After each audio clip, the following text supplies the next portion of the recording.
As the whole world knows, COVID came and we couldn't have the Cape Coast seminar, and we had to postpone it for another year. Last year, we determined that COVID or no COVID, we were still going to gather virtually, and we had a very successful virtual gathering and great landmark seminar last year.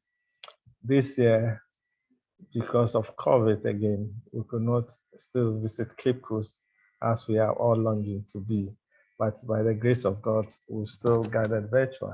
And we must say that we are very excited about the enthusiasm shown by members. The registration is still ongoing, the payment is still ongoing, and the calls that we have received around the globe that we have our international friends who want to join us this evening. Because it's virtual, we do not want to bore you too much with a lot of talking, but as protocol demands, we have international colleagues and friends representing international organizations joining us. So quickly want to hear their voices. And first on the list, we have the AFREST West Africa Chair in the person of Sylvia Kunle Awoleja, joining us from Nigeria. And Sylvia, we just want to give you a minute or two to bring us fraternal greetings from AFRES, African Real Estate Society. Hello. So, yeah, so.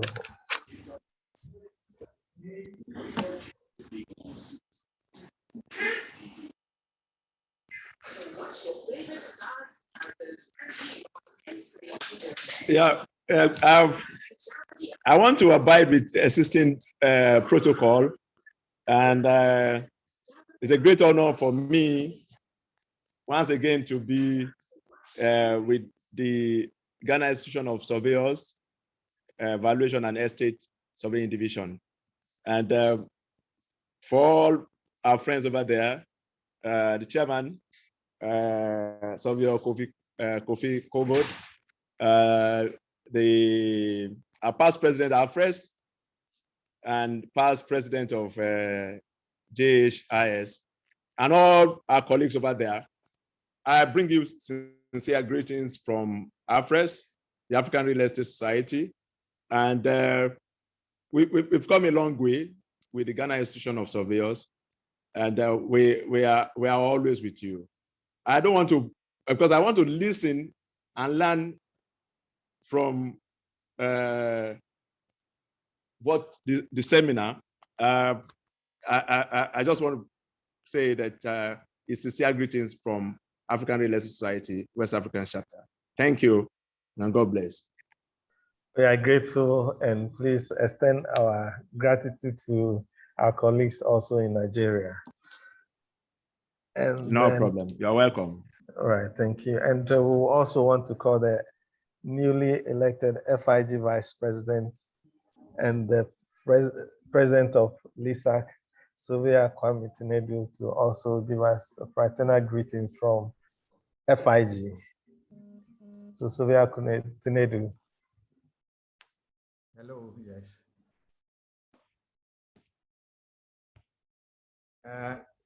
I'm sure you would hear my voice, but I need to be allowed in with the video, Kofi, if that is okay. You can go ahead, the production team will do that. Thank you very much. Let me also do like the Nigerian has done, associating myself with the existing protocols. And first of all, thank you for inviting me to participate in these very wonderful discussions that we are about to have for the whole week. I bring you fraternal greetings from, first of all, the Licensed Surveyors Association of Ghana locally. We are proud of VES. We're proud of what you do and what you stand for.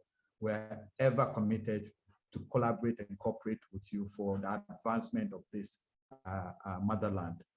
And we hope that indeed I'm going to be part of this session for the whole week and see where we could, sync our energies and then contribute our quota to nation development. Additionally, I am delighted to have been elected the Vice President of FIG, and I think it's a unique honor to be part of this session. I am so happy for your support. I'm so happy that this event is happening, and I'll be watching closely, and then would make the necessary recommendations and report with respect to FIG and how we'll be able to build up a coalition for the whole of West Africa and for the whole of our communities. I would reserve my further comments, and I would wish you all the best throughout the session. Thank you very much for having me.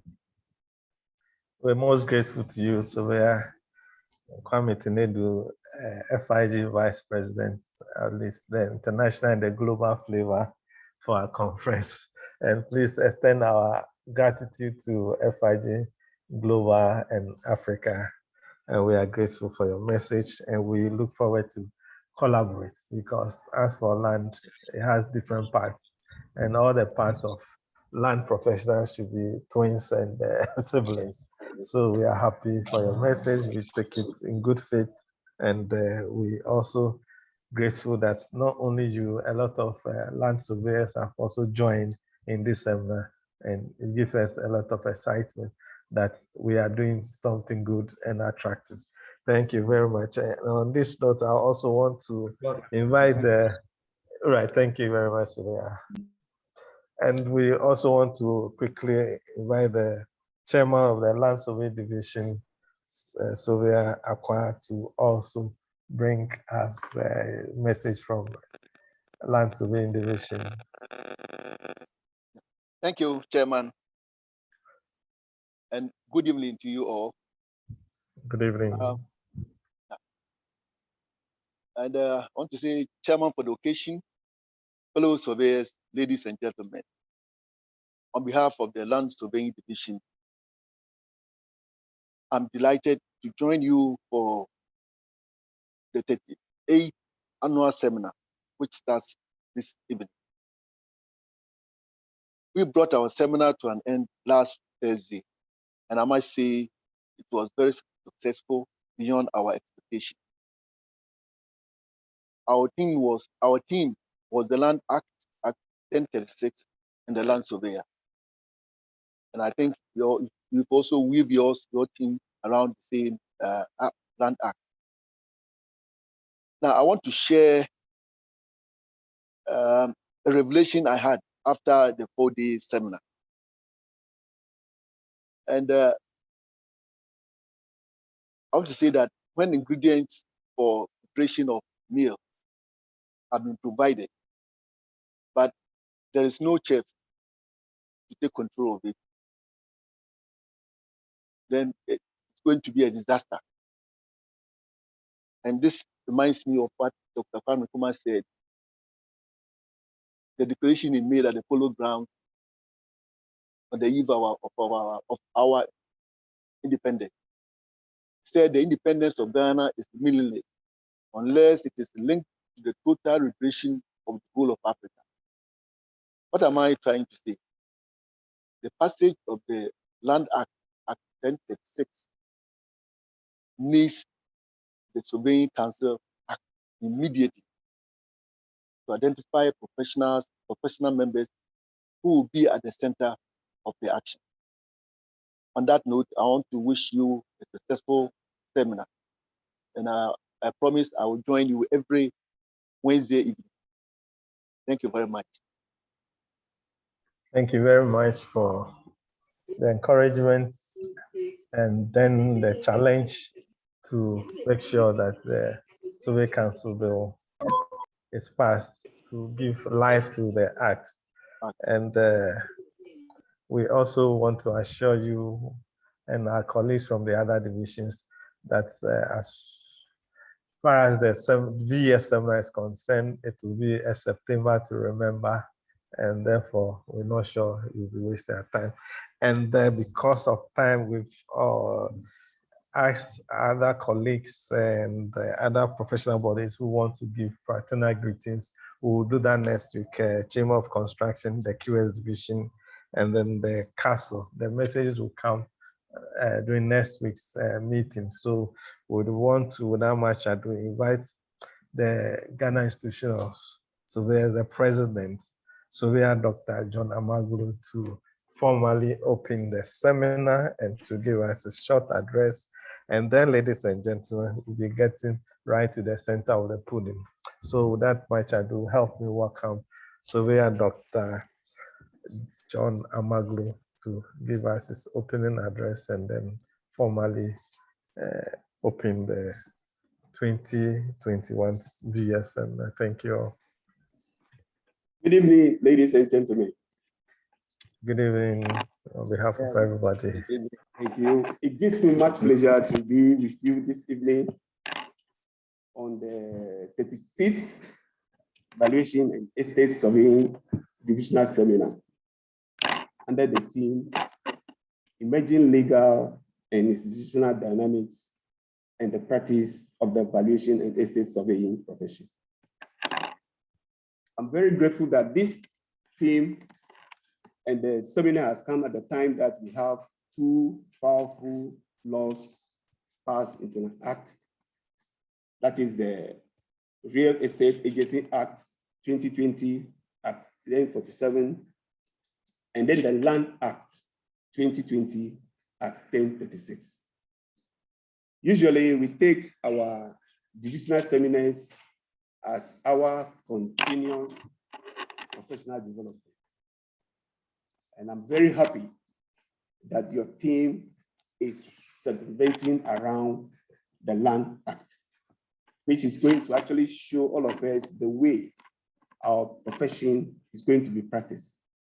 And if that is the case, I am aware that we have actually put together a seasoned personality who has got international experience to deal with this topic. And it is heartwarming that he's one of our own. I don't want to actually bore you so much because I have realized that we have a lot to deal with this September. As the chairman said, it's going to be a September to remember. So without wasting much time, I want to use this opportunity to welcome our international participants to take time and just enjoy our seminar. And on this note, I have the singular honor to declare the 35th Valuation and Estate Surveying Divisional Seminar duly open. Thank you. Thank you very much, Surveyor President, for opening this year's seminar for us. I now have the privilege and the single honor to introduce to you the speaker for today's section, which is on the Land Act, Act 1036, Opportunities for the VES Professional. This is to be delivered by no other person but the able Dr. Odamilabi, who is a land tenure officer with the Food and Agriculture Organization, FAO, of the United Nations, and based in the sub-regional office for Eastern Africa in Addis Ababa, Ethiopia. He has over 35 years experience in the fields of land policy, land administration, land governance, land tenure, gender, and youth issues in land with special interests in land markets and peri-urban transformations. Prior to joining the FAO, he worked with the Ghana Lands Commission, where he became the executive secretary on 2 occasions, 2000 to 2002, and then 2009 to 2012. He coordinated the formulation of the National Land Policy of Ghana, which was launched in 1999. He also coordinated the preparation of the first phase of the Ghana Land Administration Project, funded by the World Bank, DFID, GIZ, KFW, and NDF, and implemented between 2003 and 2011. The current institutional arrangements for land administration in Ghana is his brainchild, of which he became the first executive secretary. He holds a PhD in land management and development from the University of Reading MSc in Urban Land Appraisal from the same university, BSc, First Class Honors from the KNUST, and LLB from the University of London. He is a proud member of the Ghana Institute of Surveyors, and he has published extensively in his area of expertise. Ladies and gentlemen, I introduce to you my boss, my former boss, and always my boss, Dr. Westford Odamilabi, to deliver his address. Thank you very much. Thank you, Ben, and thank you for all those accolades. Let me see if I can put on the video so that at least those who haven't seen me for some time, it's not allowing the video. Okay. So good evening, ladies and gentlemen. Good evening, fellow surveyors. It's been a pleasure being able to join you this evening. Ever since I relocated to Addis Ababa, it has always been difficult to be around during the seminars. Trying to activate the video is not working. Anyway, let's go on. No, it will be done. Somebody is coming to check. Right.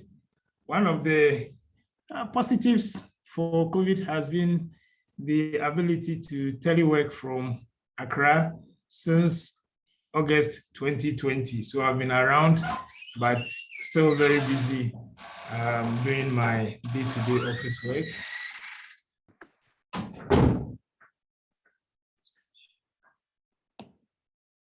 Want to share the screen or? Yes, I'll share the screen.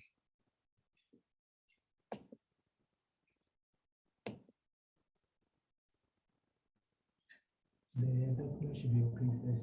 The document should be open first. Okay. We will be with you shortly.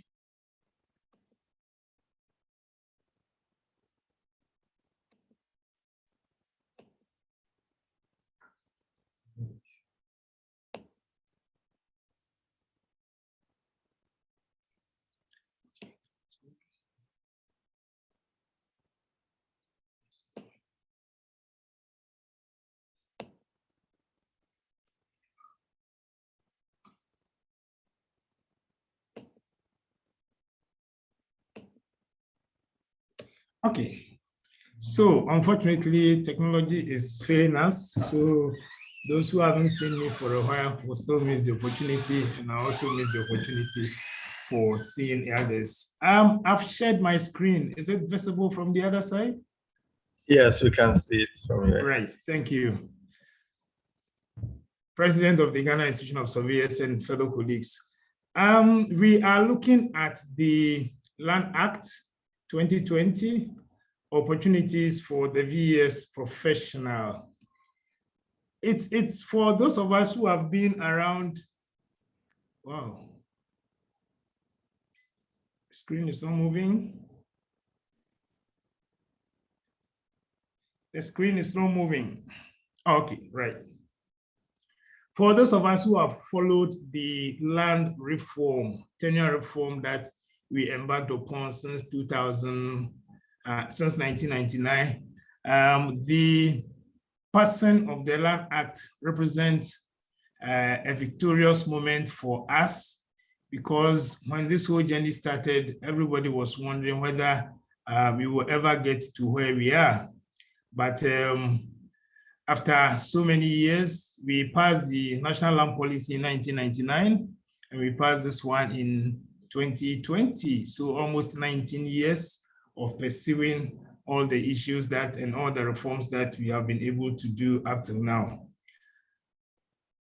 I will give a little background to what we are doing and where we are, and then try and take us through the land policy. We need to understand why the Land Act was framed the way it was framed, what were the challenges that prompted the Land Act, and what issues were supposed to have been resolved through the Land Act. So we will really understand and see where we have come from and what we have been able to achieve, and in going forward, how we move forward on these things. So we will look at the underlying policy issues, and then we will look at some of the new introductions that have been brought on board the Land Act and what they are supposed to mean for us, especially those of us in the VES division. We will look at then the Land Act. We will look at its conformity with international instruments and best practices. Principally, we will look at the voluntary guidelines for the responsible governance of tenure of land, fisheries, and forests in the context of national food security, which was endorsed by the Committee on World Food Security in 2012. And it sets an international standard for land governance, provides best practices, what responsibilities are placed on states and civil society and all other actors in the landscape, how our Land Act conforms to the provisions and the principles of that instrument. And then we'll look at the role of the VES in the implementation of the Act, and then we will end. I always start talking about land from why we seek to improve land governance, why we seek to improve land tenure, and why we seek to improve land administration in many countries. Because it helps us, especially as VES and land professionals, to be able to always link land to social and economic development. So we don't see land as just as a factor of production, but as a central point, a central pivot around which many economic actions, social actions, environmental actions are taken, especially in the developing countries where majority of the people depend on land for their sources of livelihood. So land is very central, and once we understand it this way, it will always guide our actions to look at the bigger picture rather than just looking at the small technical things that we do within the whole landscape of land governance. So land is very central to our social and economic development. It is also very crucial to food and nutrition security. And as population keeps growing, one of the biggest challenges facing the whole world is how we can continue to feed ourselves, and not only feeding ourselves with food, but nutritious food as well. It also helps us to pursue the fight against poverty. So if we manage our lands very well and we govern it very well, we are able to unleash the potential within the land, and then that helps us to eradicate or fight against poverty. It's also a basis for pursuing sustainable livelihoods. All across Africa, about 60 to 80% of populations depend on land for their source of livelihood and sustainability. And many of these lands are managed within customary systems. Almost across sub-Saharan Africa, every country, you have not less than 50% of lands that are managed within customary systems. And therefore, how we manage the land becomes very crucial to sustainable livelihoods, as well as the functioning of our urban settlements, and how easy it is for us to control our urban sprawl, the rapid rate of urbanization in many African countries. All these things depend on land. And if we don't manage and govern our land very well, we put all these things at risk. Rural development, food production are all dependent on land.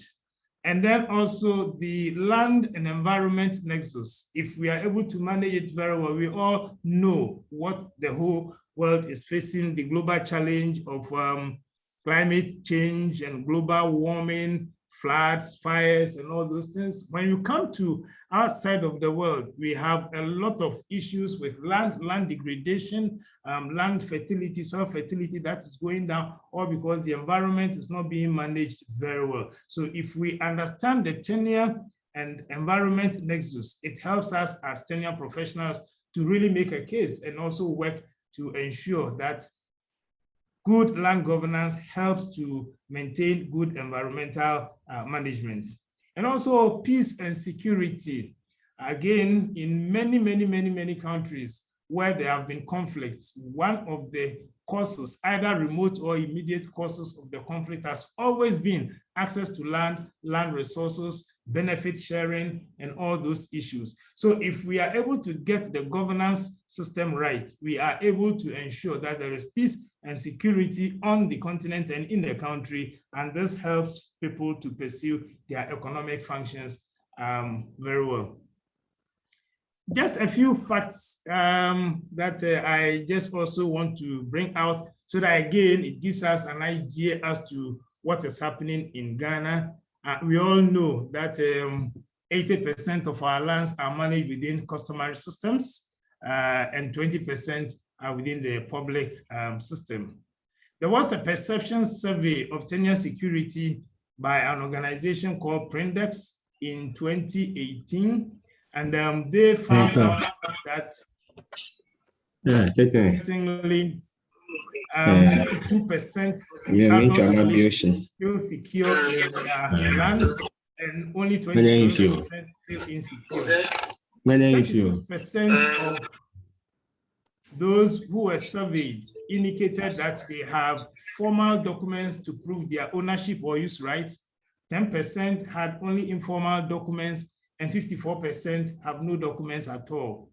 But interestingly, those even with documents, 66% of them felt secure, while 22% with their documents felt insecure, which means that having documents alone is not a full guarantee that you cannot be challenged on your land. 66% with informal documentation also feel secure. So again, it's not all about documentation, whilst 19% feel insecure. And then people with no documents at all, 59% feel secure in their land rights and using their lands, while 30% feel insecure. 75% think that property rights are well protected in this country. 75% say they know how to defend their land rights, and 84% are confident that the authorities can support their case in case their rights are challenged, which is a very positive thing for our public sector institutions. If the public, 84% say that they still have confidence in our public systems to support their cases should their rights to land be challenged, then that's a good thing, and all is not gloom and doom.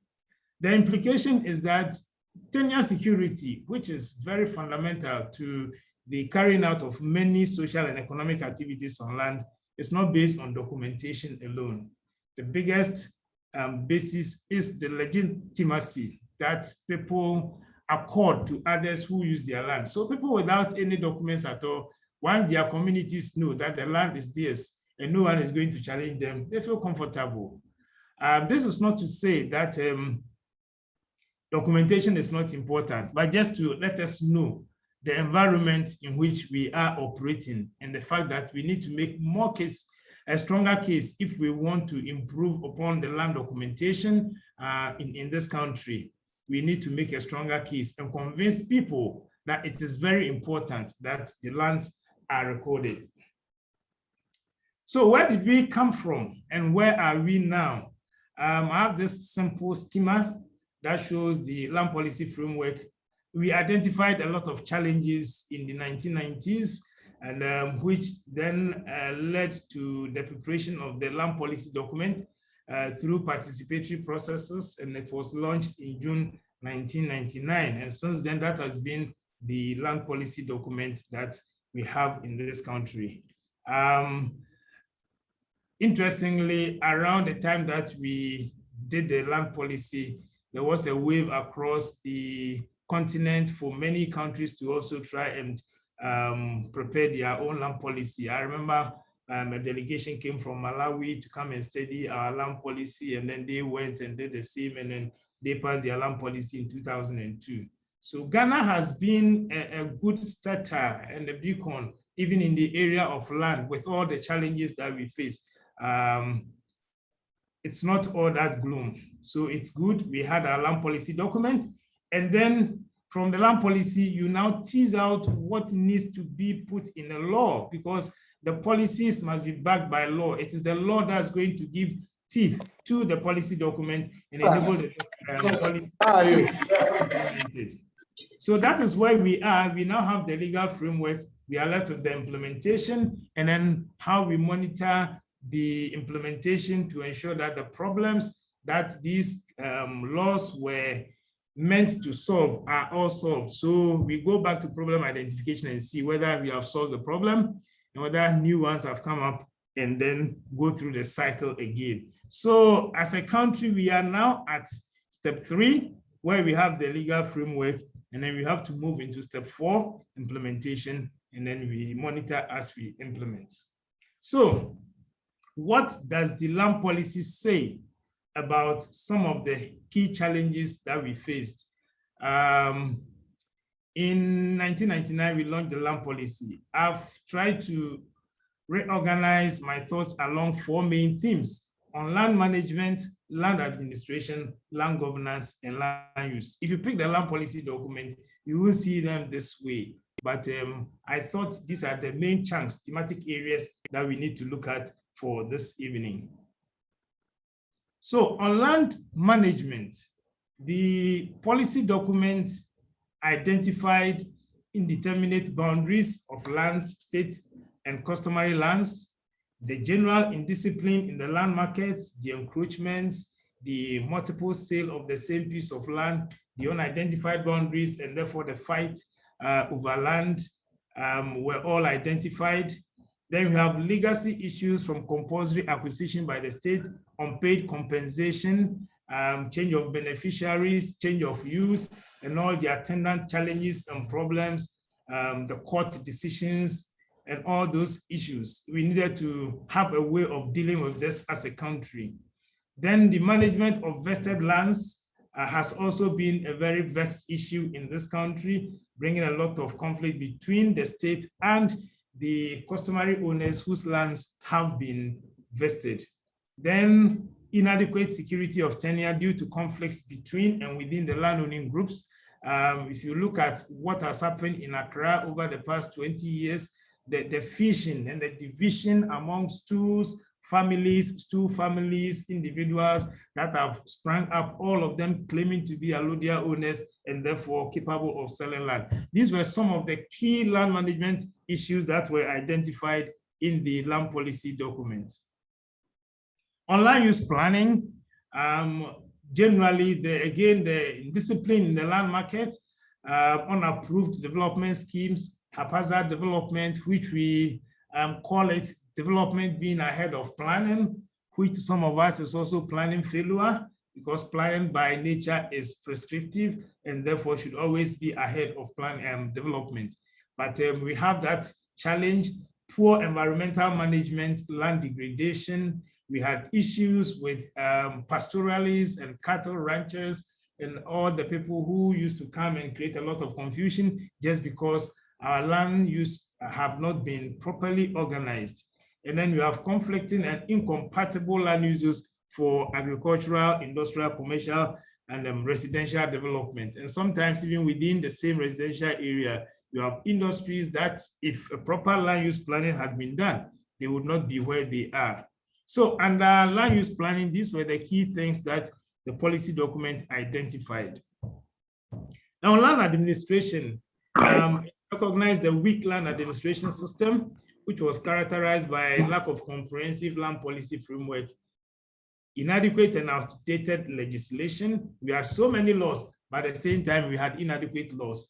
Lack of adequate functional and coordinated geographic systems and networks that will provide the framework within which land information is managed. Lack of transparent guidelines, and even up till now, some of us are still not too conversant with how the processes go. And then poor capacity and capability to initiate, coordinate, implement, and monitor policy actions among various land delivery agencies. So these were the issues that were identified under land administration, the land policy document.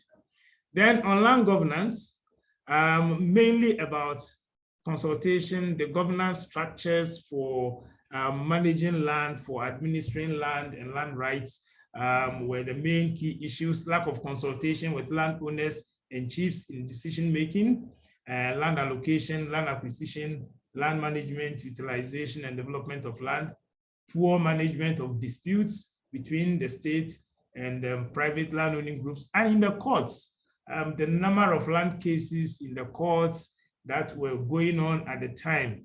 And then within the public sector, lack of consultation and coordination among the land development agencies. So each agency was doing its own thing. We had so many agencies that were doing their own thing and hardly talking to one another. Then as a country, we didn't have any coordination at all with our neighbors regarding how we deal with some of the cross-border activities such as farming, human settlements, smuggling, cattle grazing, and so people could cross the boundaries of the country and go to other countries. And they come in, we have the problem of the pastoralists who come in, and then there is no control. Just this week, we have issues with the Bagri Dam. When this problem started about 2008 or thereabout, the Burkinabe would not even inform us as to what was going to happen. And then they would just open the dam and then spill the excess water. And then now at least they give advance notice. So these things were not managed and they were all identified in the land policy document. So number of policy actions were proposed by the land policy. And these are where we really need to understand and be able to understand how these things were then fed into the Land Act. And on land management, some of the policy actions were to review, harmonize, streamline customary practices, usage, legislation to govern land holding and land acquisition and land use, to encourage the schools and the schemes and landowning families to create land banks for present and future generations, remove pricing subsidies on government land, institute administrative mechanisms to guide the allocation and disposal of customary lands, assist traditional authorities to establish land secretariats to facilitate land administration, undertake tenure reform and provide recognition and registration of titles to allodial owners, customary law freeholders, and common law freeholder, the leases, and the customary tenancies, and then legislate to require customary landowners to survey and demarcate their boundaries. On the land administration, the key policy actions were to speed up title registration and to let us cover the whole country and phase out this registration, create specialized land courts as a division of the High Court, restructure the land administration agencies to enhance their performance, establish a geospatial framework in the survey department at the time, establish and develop a land information system and networks among the land agencies, review and consolidate the land legislation into one comprehensive legal code and provide transparent guidelines and procedures for land administration, develop systems to facilitate proper record keeping and ensure that the land sector institutions develop, coordinate, and implement management plans based on the principle of subsidiarity. On land use, to develop and implement a comprehensive district, regional, national land use plans and atlas, ensure that lands for settlement, industrial, commercial development are planned. Remember, one of the key challenges was haphazard development and uncoordinated land uses and non-conforming land uses, and also facilitate timely approval of planning schemes so that people can have their permits approved for them to carry out their development, and then establish an interministerial technical working group within the Ministry of Lands and Natural Resources to resolve land use conflicts and harmonize land use among competing users. I'm not too sure whether the Ministry of Land and Natural Resources is the most appropriate agency for dealing with land use conflict, but that is what was placed in the land policy document. And then on land governance was to set up participatory processes to enable us resolve disputes,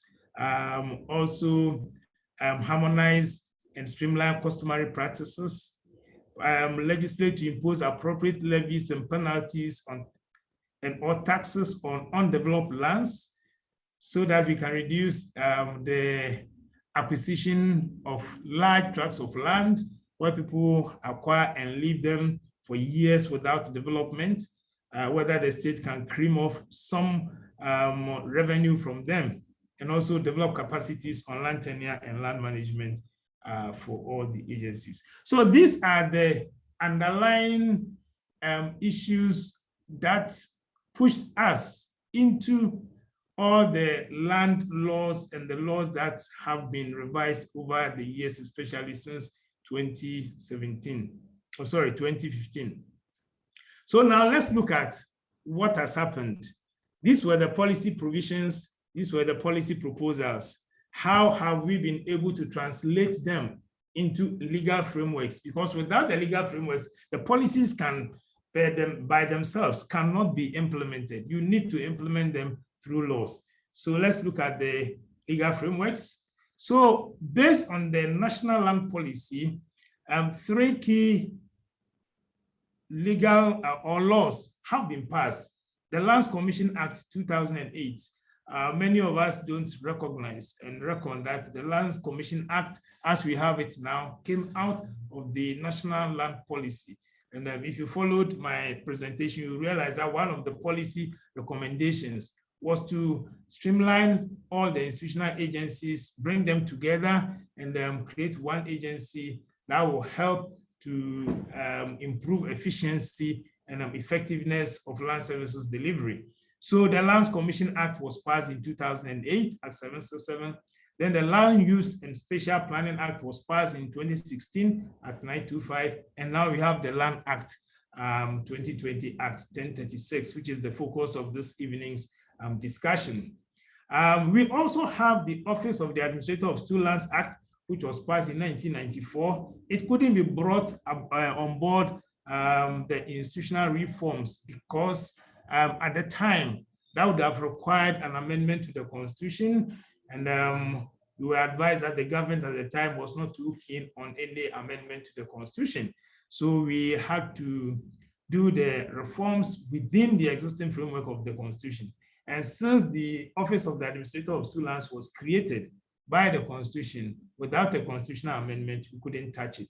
So it continues to remain as an independent agency, but working in close collaboration with the Lands Commission.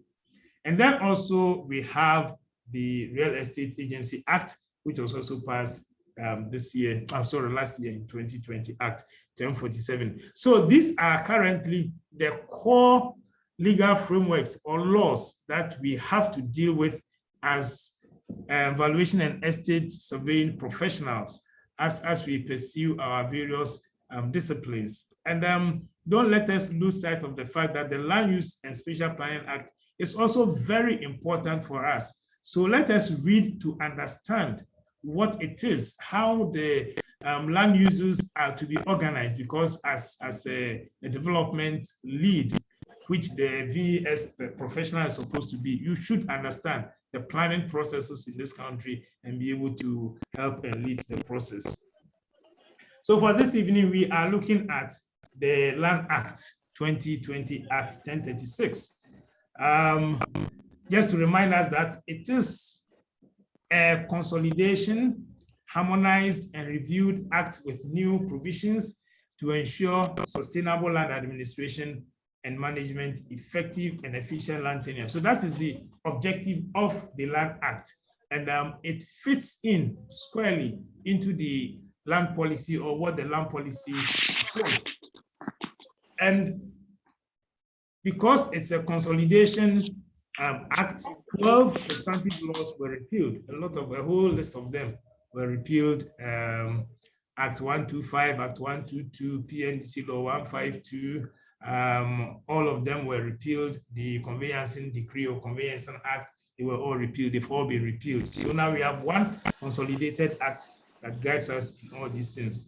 It has 283 sections, so it's quite heavy. And you have to spend time to read it and understand it. The way the law itself has been written, a lot of the sections are linked to other sections. So it's not very easy to just focus on a few sections and leave the rest. You have to read the entire act, at least for the first time, to have a complete overview of what all the various sections are so that you'll be able to use it effectively. It addresses almost all the issues and policy actions of the national land policy.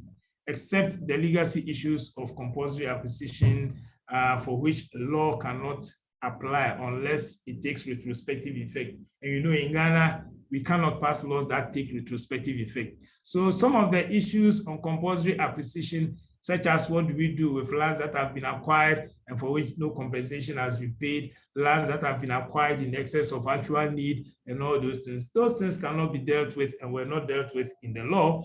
Those are to be handled as political processes and through political decision-making.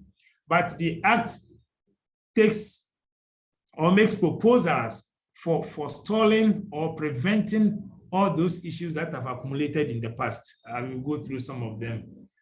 The Act is drafted in a gender-neutral language, and I'm sure if we put the gender lens on the Act, the gender experts will tell us that it's not a gender proactive gender law, because many of the language, or the language is actually gender neutral. They will talk about persons, they will talk about gender.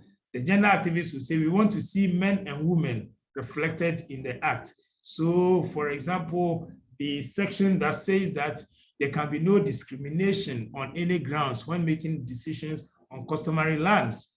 They mentioned a number of areas that you cannot discriminate, and then they had gender. The gender people will tell you that no, don't write gender, just write men and women, so that they will know that you are talking about the men and women. So in terms of drafting, it is gender neutral. The Act took immediate effect the day that the president assented to it, 23rd December 2020, the Act became effective. And so all the provisions of the Act are supposed to be effective, and we are supposed to work with them. The Act has clarified many of the tenure issues we face in this country. Tenure rights, land management, land administration, land governance. We'll go through some of this evening.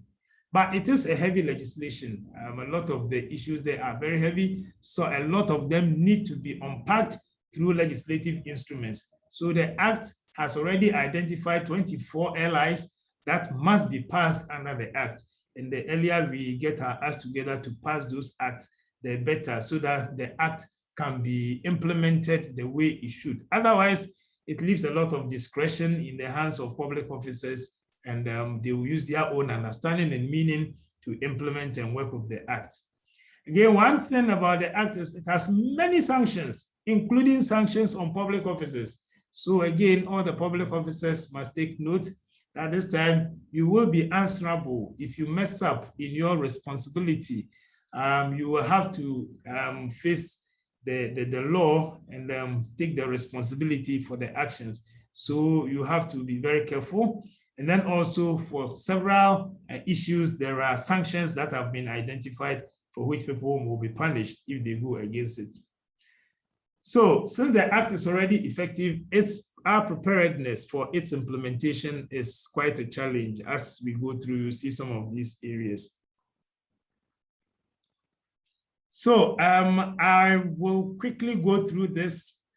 For example, how it responds to some of the issues that the land policy document identified. On indeterminate boundaries, for example, now it requests all landowners, customary landowners, and by customary landowners, I'm using it as a generic term to refer to stool lands, skin lands, tendana lands, family lands, clan lands, and all lands that are capable of being held collectively. I will use the generic term customary lands. So all customary landowners are requested by this Act to make sure their lands are surveyed and registered.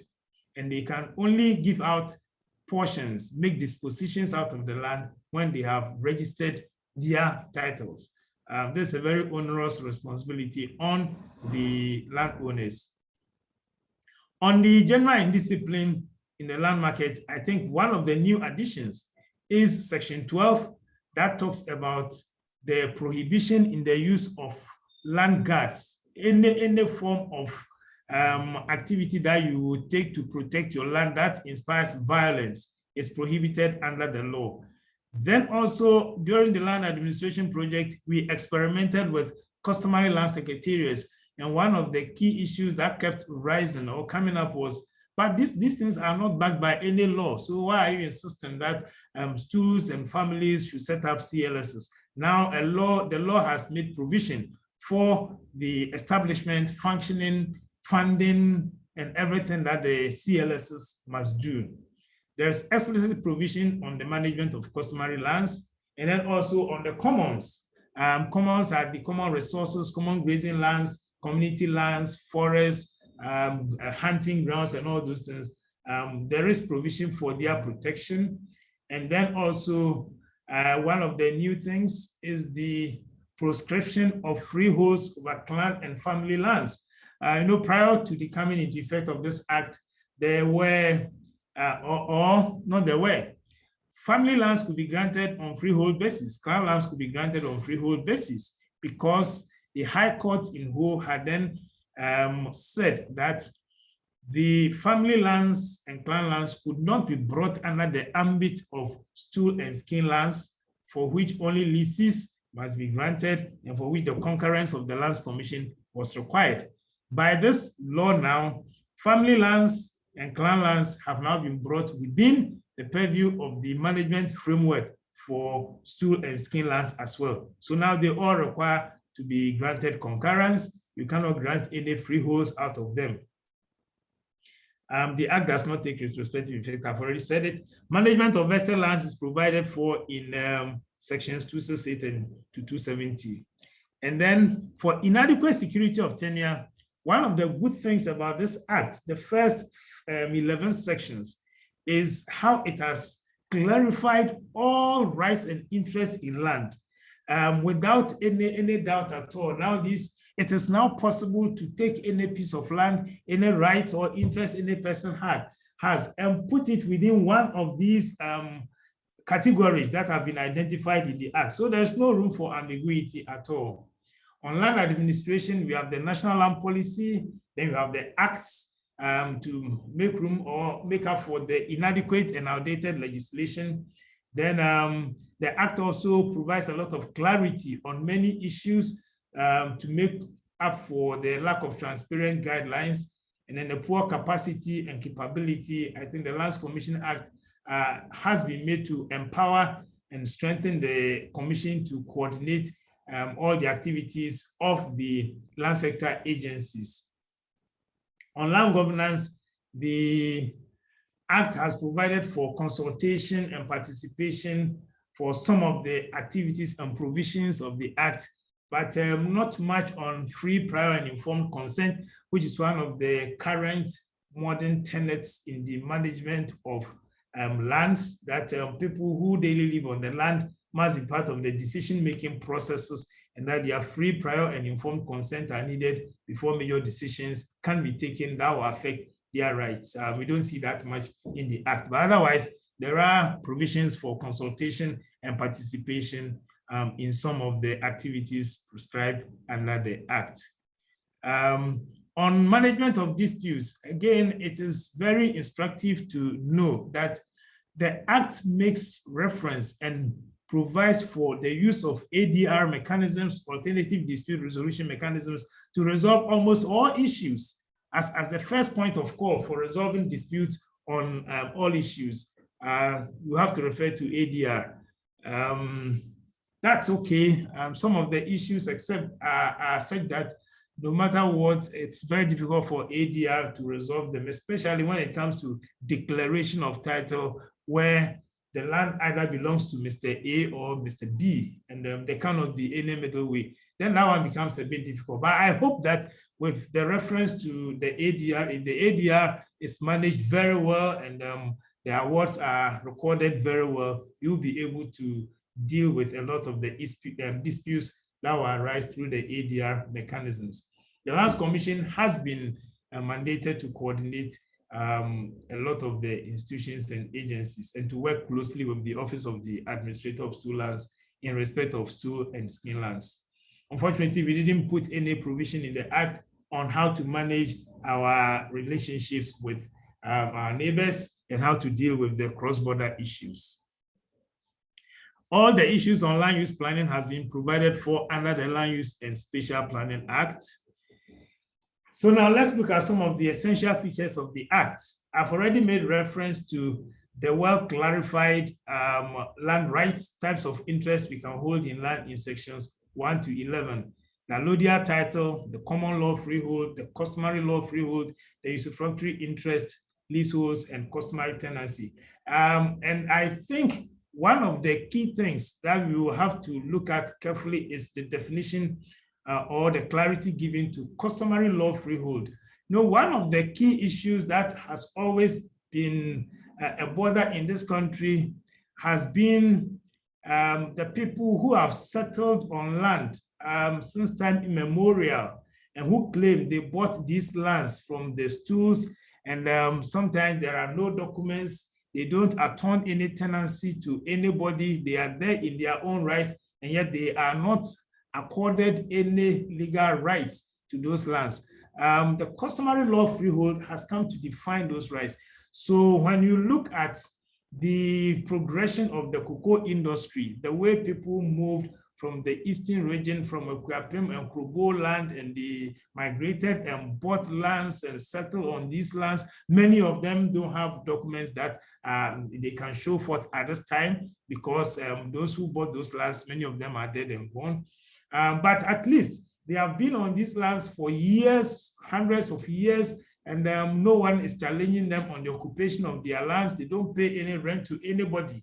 And at a point, they were all being brought under as tenants of the stool. And I think the Act has rightly defined their rights as the customary law freehold, and also distinguished that from what the usufructory interest is. So it is very interesting that this has been done and provided for in the Act. The other clarity is that before the coming into effect of this Act, we're not too sure whether on compulsory acquisition, the state acquired the allodial interest. Many were of the view that the state acquired more or less a freehold, and that the allodial interest could still persisted, and that when certain situations happen, the land could revert to the allodial owner, and therefore the allodial interest in land never get extinguished. That is still the position of the law. But this time, on compulsory acquisition, the allodial interest is now vested in the state, which means the stools or anybody who will be expropriated has no other interest at all in the land left. And this is very instructive. And I think with this clarity, it is now also possible to assign economic values to all these rights and interests, and to have them traded on the land market. You can use them for other decisions. If you want a mortgage, if you have your customary freehold, or you have your usufruct well documented and registered, depending on what the bank's situation is to the risk that will be imposed, or their ability to be able to foreclose the mortgage should you have one, that will be the bank's decision. But at least you will have a document that you can take and go and discuss with a financial institution for a possible support. So this is also very important for us as VES people, as we go about our valuation responsibilities. We are now able to identify what rights people have, and then if we are valuing, we are able to describe exactly and in specific terms, clearer terms, what interests we are valuing. I've already mentioned that the allodial title holder cannot dispose of any interest in land unless the whole land has been registered. And where the whole land is not registered and part of the land has to be registered, you have to make a special case to the Lands Commission.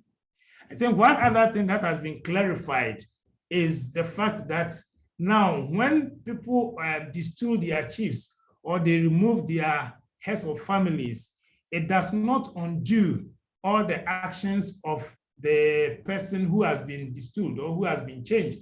That has always been the law, but unfortunately, people were not complying with it because there was no law that explicitly states that. This time you have section 183, which says that when a person who is authorized to grant customary lands is changed, it can be either through death, destoolment, change of head of family. It will not affect any grants that person has made prior to the change. So it secures the rights of those who might have acquired land during the active occupation of the person who has been distilled. So again, it strengthens and protects the rights of many people who acquire land. On land management,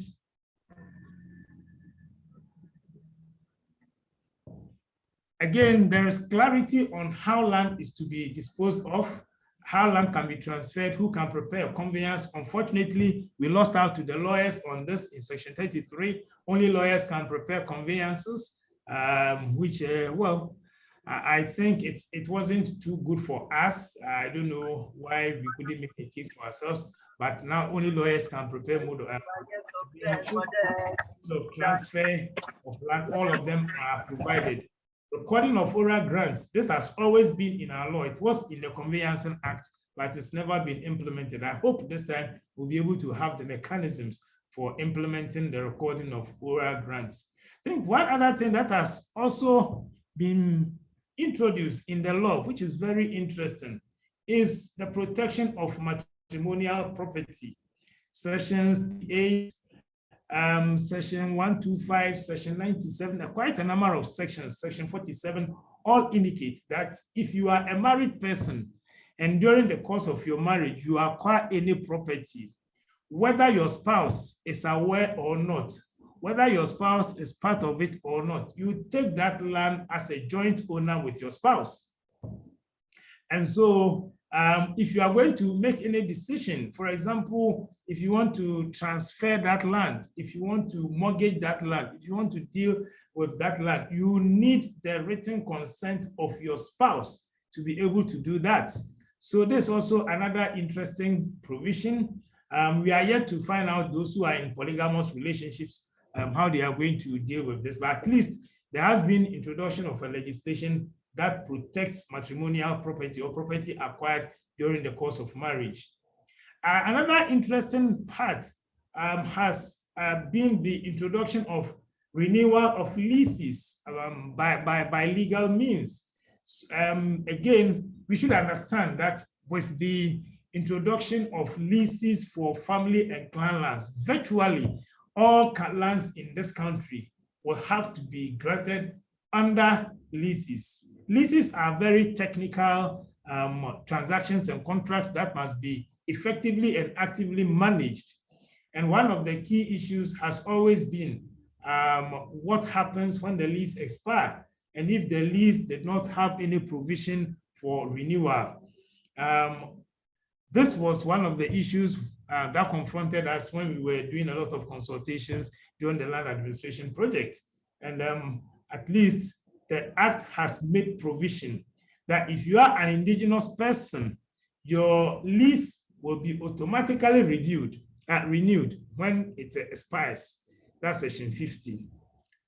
It is also provided for as an implied entitlement to other Ghanaian citizens who are not indigenous, and an indigene has been defined in the law as a person coming from a particular community that owns the land, and if that person is given land or that person is normally entitled to the free use of that land, he is an indigenous person.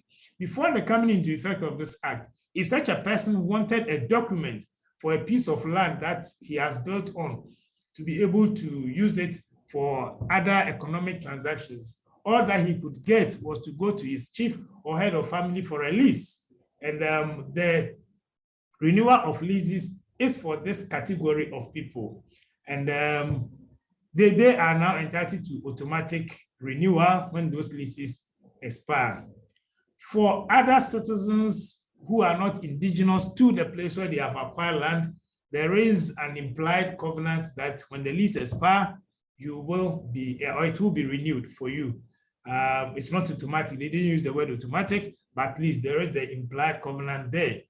For people, Ghanaians who have leases on public lands, there is an automatic renewal provision for all such lessees to have their leases renewed, which is good and protects them from whatever can happen. But the Act says it is not available, that option is not available for leases of commercial properties, section 50, subsection 13.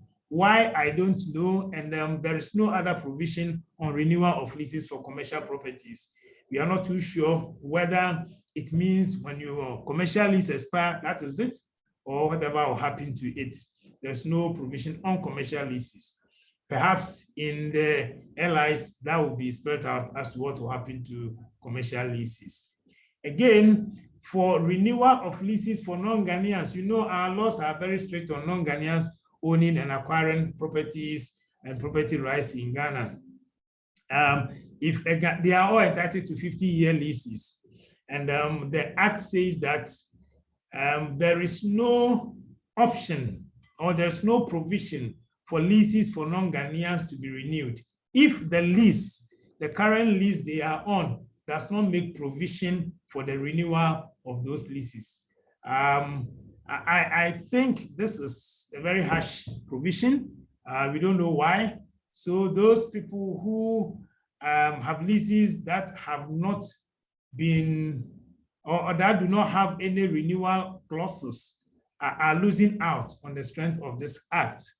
So again, I'm sure eventually we will have to look at that particular provision. There is also an interesting provision in section 50, subsection 21, on the expansion of towns and settlements, which says that a chief or a head of family or the holder of the allodial title, when he thinks that the direction of the expansion of town will have to affect somebody's land, somebody's farmland, that chief can take that land and use it for the expansion of the town.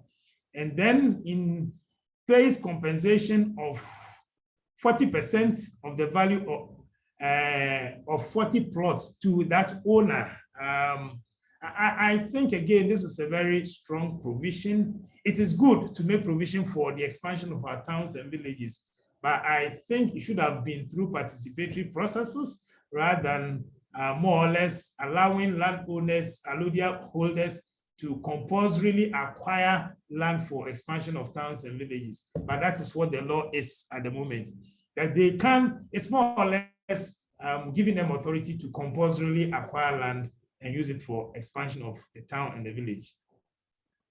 And then all customary lands must be registered before any disposition can be made.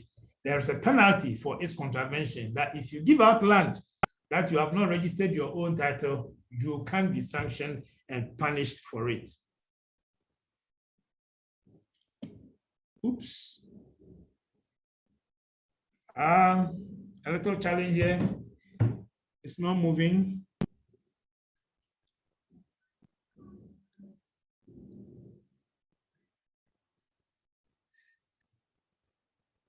Oh.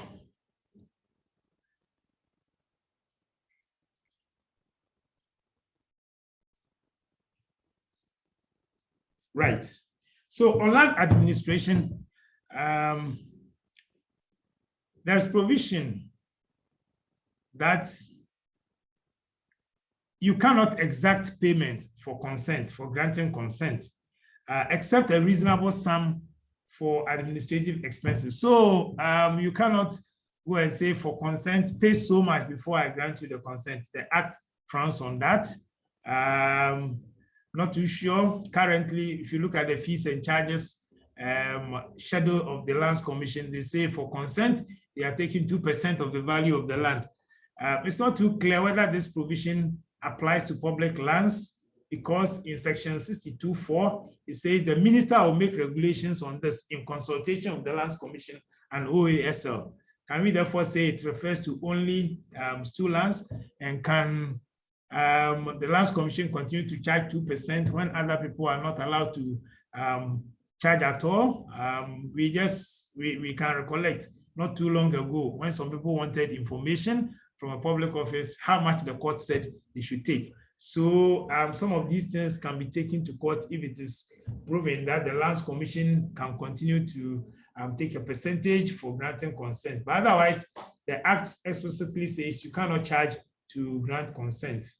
And what is also clarified as good title has been clarified in section 64. Again, for us who do a lot of valuation, it helps us in preparing our valuation report to know whether our client has good title or not. It has been defined in the Act, so we can strengthen our valuation based on the rights that we are valuing. There has also been provision for electronic conveyancing. When we were debating initially during Lap 1 for this, the whole idea of electronic conveyancing came up, and we said, let's look forward and make provision for electronic conveyancing so that, again, we reduce the face-to-face interactions at the public agencies. If the system is set up very well, a lawyer can sit in his office, prepare his conveyance, and then by a click of button, submit it to the Lands Commission for registration, for concurrence, for consent, or for any other service that is required. It says in section 76 that the Lands Commission has to give approval to legal practitioners before they can use such electronic conveyance system. The system has not been developed yet, so we are not too sure whether there will be the need, but definitely lawyers will have to have access to the Lands Commission system when it is developed, maybe pay a fee for it to be able to use it, and then renew their licenses every year to be able to access the system and submit their documents electronically. But at least there is that provision for the use of electronic conveyancing. Then there are comprehensive provisions on land registration title. A lot of them are from PNC Law 152, and then on deed registries. What is also instructive to know is that the CLSs per section 80 have now been given the power and authority to also record land transactions. So they are also a reference point for land recording. And I'm sure because of this provision, they will be able to even stand in court and give testimony as to what their records say regarding someone's land rights. So the CLSs have been strengthened a lot in this act. And we hope that they will have the capacity to be able to deal with their laws. And then all the rights and interests that I've mentioned, the allodial interests, customary freehold, common law freehold, all of them are registrable interests in our law now. So now it is possible for anyone with any land right to have the appropriate document and then go to the Lands Commission to have those documents registered. Unfortunately, if you look at the provision on systematic registration, we didn't make provision for, the provision on registration. We didn't make provision for systematic registration. I thought the Act would have strengthened the hand of the Land Registry Division to ensure that people really register their rights and their interests in land. But we still have to go with the sporadic as and when people choose, even though the Act makes provision that the Lands Commission can compel someone to register their property. Again, there is a good provision for transitioning from deed registration to title registration along the lines of section 19 of the old law. But this one is a bit more refined, put a lot of responsibility on the Land Registration Division to prepare itself for that transition. But I think it still requires the person to be registered in that transition period to still submit plans to the registry. I was thinking that with the improvement in the quality of plans that we now prepare for deed registration, with all the barcode and with all those QR codes at the back and all those things, that should have given sufficient clarity and good plans for the registry to be able to use those plans if they meet those requirements to go ahead and just register the people or transfer them onto the title registry. But the Act says they still have to submit their plans to the registry. I've already made reference to the fact that customary lands must be registered before dispositions can be made. On the management of public lands,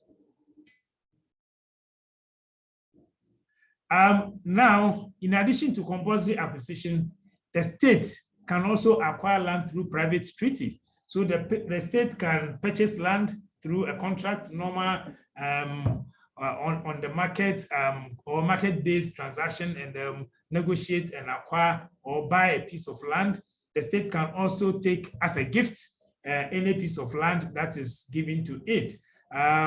This is also very interesting. Again, coming from the fact that during the lap one, we encountered a lot of situations where people were complaining that their lands have been taken over by government without compensation. And when you investigate further, you realize that the community actually gave the land to government because they wanted a secondary school in the area, because they wanted a clinic in the area, they wanted a hospital in the area. So they gave the lands. These transactions were not recorded in any way. The state went ahead, occupied the land and used it. And then 20 years, 30 years down the line, the same communities are against the government asking for compensation. So this time it says when you donate such land, it must be properly recorded. And once it is recorded, it should be gazetted. And once it's gazetted, it is sufficient proof that that land has been given to the state. And it is an interesting provision, and I hope that we'll be able to make use of it. The Lands Commission will prepare guidelines for enable the state to take land through this private treaty approaches. And then Section 267 also makes provision for dealing with some of the legacy issues of compulsory acquisition. As I said, issues of compensation, issues of change of use, issues of change of beneficiary. This time, the Act says that when any agency, any public agency wants land to be acquired, they will have to make sure that the money is there and that the money is actually sent to the Lands Commission, which is placed in an escrow account that will yield an interest before the acquisition will be done. We know that many of the public agencies that do compulsory acquisition subside on annual budgets. And we know that when the budgets are approved, it's sufficient evidence that commitment has been made to provide funds for that activity. But when it comes to the actual releases, sometimes there are challenges there. So it's an issue that we have to look at again. And I think it may pose some challenges for the commission. But at least the provision has been made that before you will go ahead with acquisition, make sure the money is available to pay compensation, so we don't incur what we have incurred in the past. I think the other good thing about the Act is Section 236, which says that you cannot use the Limitations Act, which says that when you occupy somebody's land, the person's knowledge, and the person doesn't say anything for 12 years, that land becomes yours. You can't apply that provision to public lands. You cannot also use prescription or adverse possession to take government land or public land and say that it is yours. The Limitations Act does not apply to public lands at all. So it doesn't matter how long you occupy public land, you can always be ejected. And I think this is strong. I only wonder why we didn't apply that to other communal lands, since they are all in the hands of communities and we want people to have their lands for posterity. But well, it is for the public lands only for now. So now you cannot just encroach on public lands. You cannot have unlawful occupation of the public lands. There is also adequate provision for dealing with unpaid compensation. I've also talked about that. I think the one other thing about public lands are those departments and agencies of state who, because of their nature, they cannot take lands on leases, or they cannot acquire any legal rights in land. Provision has been made for them to have certificate of allocation. Actually, it's always been there from colonial times, except that there was no law backing it. Now there's a law that backs it, and therefore people with departments, especially of government, of ministries, can take certificate of allocation, and then they can register those certificates of allocation to protect their land rights. There are a lot of restrictions on them as to how they can use those lands, and the use to which the lands are to be put will be specified in the certificate of allocation. And this has been provided for in Section 235. I think on public lands, we have some of still the legacy issues of unpaid compensation. there is an indemnity clause in the land registration section where people who lose their land because they lost out on registration and they are able to prove that indeed they were the people who should have been registered will have to be compensated. And because of that, I thought it would have been good to provide space for creating a land fund for dealing with some of these issues so that there will always be sufficient funds for dealing with these issues. We don't know. Ghanaians are becoming more knowledgeable about these things when people will begin to take the commission to court because they have lost out on registration and other things, and then the court may order them to be compensated. And then you have to fall on the commission's mega resources or their budgetary allocation. So if we had created a land fund, that would have helped to do a lot of things and to strengthen the commission to also do a lot of its activities. Under compensation, now we know that again, all the rights that have been identified and interests that have been identified in the Act are now compensatable. Again, this is good. Prior to this, we know that when government acquired land, it will pay the people their crops and their other improvements, and then the land will be paid to the stool. This time it is not like so. So the customary freeholders, for example, who occupy their lands, if government now acquires any land, they will have to get their compensation in their own right. Even customary tenancy holders are entitled to compensation. So again, for us as VES, we will have to understand these things and begin to work out the possibilities. How do you then work these things out, and how do you ascribe values to them? The basis of assessment has been provided in section 255, which is not different from all the previously existing laws. So in looking at these compensatable interests, I think the VES can talk to the LVD and look at the valuation standards that was prepared, I think in 2010, thereabout, and see how we now update this valuation standards to take into account all these new interests that are compensatable and how to carry out those compensation. The mode of disbursement of compensation has also been provided in section 259, says that when the land is occupied by a usufruct, you pay 60% to the usufruct and 40% to the allodial title holder. For customary tenancy, where the land is encumbered by a customary tenancy, you pay 60% of the compensation to the allodial owner and 40% to the customary tenant. This is what the law provides, and these are statutory valuations. But otherwise, we want to find out why 60% and 40%, why not 80% and 20%? If I'm a usufruct and that is all the land I have, and in any case, the chief or the allodial title holder doesn't benefit in any way from my land, why is it that when it is compulsory acquired, he takes 40% of the compensation and I take only 60%? But this is what the law says. So this is what we must do.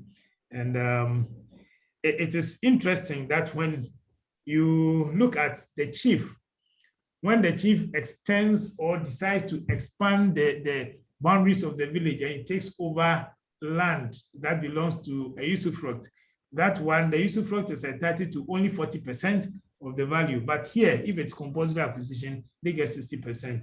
So these are some of the nuances in the law, and they make interesting for further research and analysis. On management of vested lands, we have a proactive model prior to the coming into effect of the Act. Management of vested land has solely been done by the Lands Commission. Now it provides for the establishment of management committees for the management of the vested lands. So the committees will include the customary landowners, and I think this is a good participatory approach that can reduce the tension that normally exists between the state and the customary owners when it comes to the management of customary lands. And so I think it's a good decision.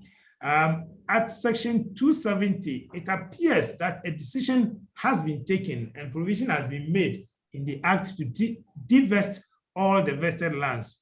And what is left is just the process and the mechanism for doing it. So the Lands Commission has been given 6 months to advise the president on how to divest these lands. The commission should evaluate all the existing vested lands and be able to advise the president. It's an issue or a provision that we have to look at again very closely. If you take some of the Brown and Hartford lands, for example, that have been vested for more than 50 years, 60 years, the Lands Commission has managed these lands for them. If these lands are to be divested, what sort of documentation should the Lands Commission pass on to the eventual managers of this land?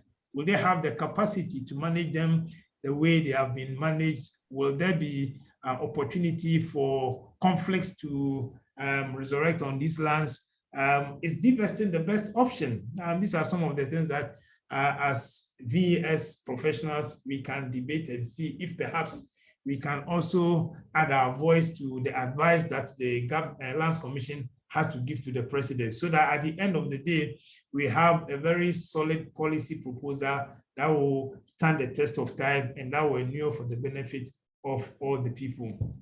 In terms of implementation, the transitional provision says that an application pending before the Lands Commission, before the coming into effect of this act, shall be processed by the commission in accordance with this act.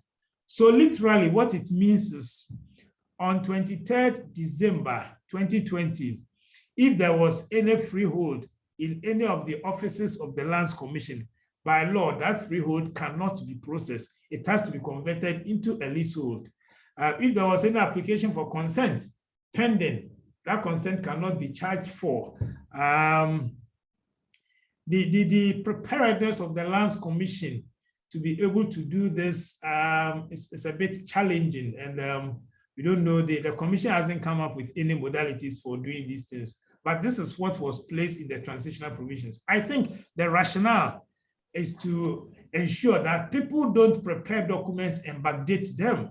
So people don't go ahead and continue to prepare freehold documents and backdate them to dates prior to the coming into effect of this act. So everybody whose document is there is caught by the act. And I'm not too sure that the commission is already doing that. And then the modalities for converting, for example, a family land grant or freehold into a leasehold, how are they going to do it? Will you return the documents to the owners and say, by law, you cannot have a freehold, so now go and get a leasehold? Or the Lands Commission will use the act and by the act convert the document into a lease and then say that all the implied covenants that have been proposed in the act will be the covenants that will guide the lease. These are issues that we need to consider and ponder about. There's a need to sensitize the staff and all of us extensively on the act. As I said, it's a very heavy document and we need to spend time to understand it.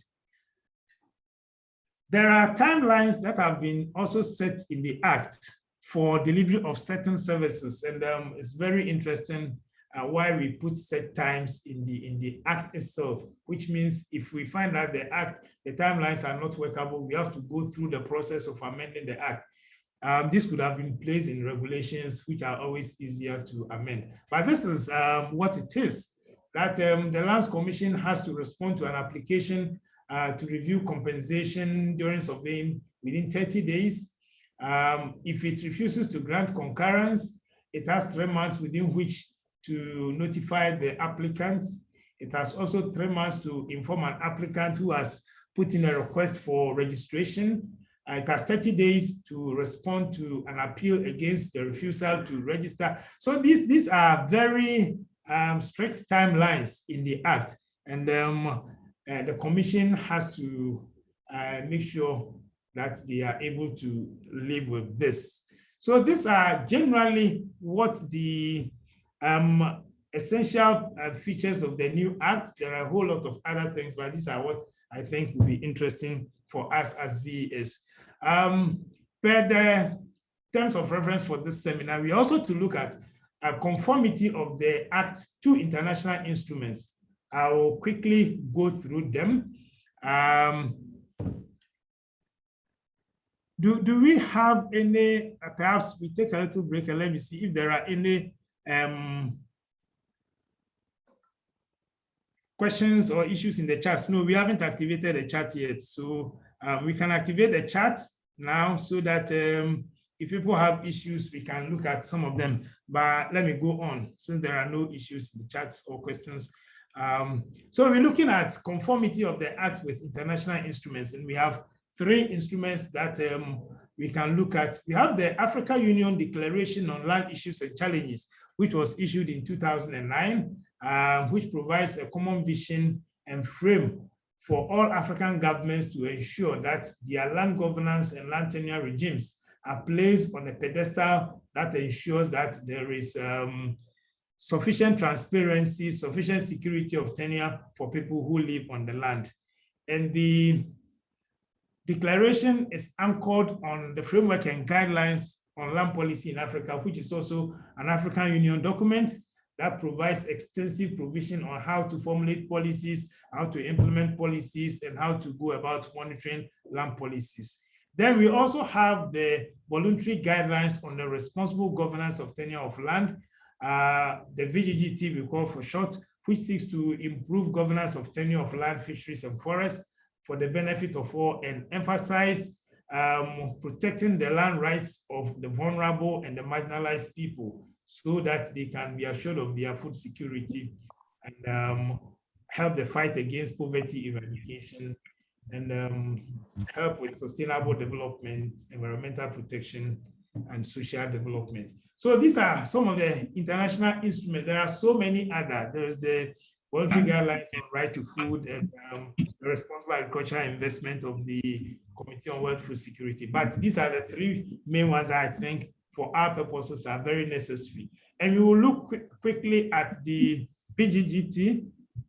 Oh, hold on for again, yeah.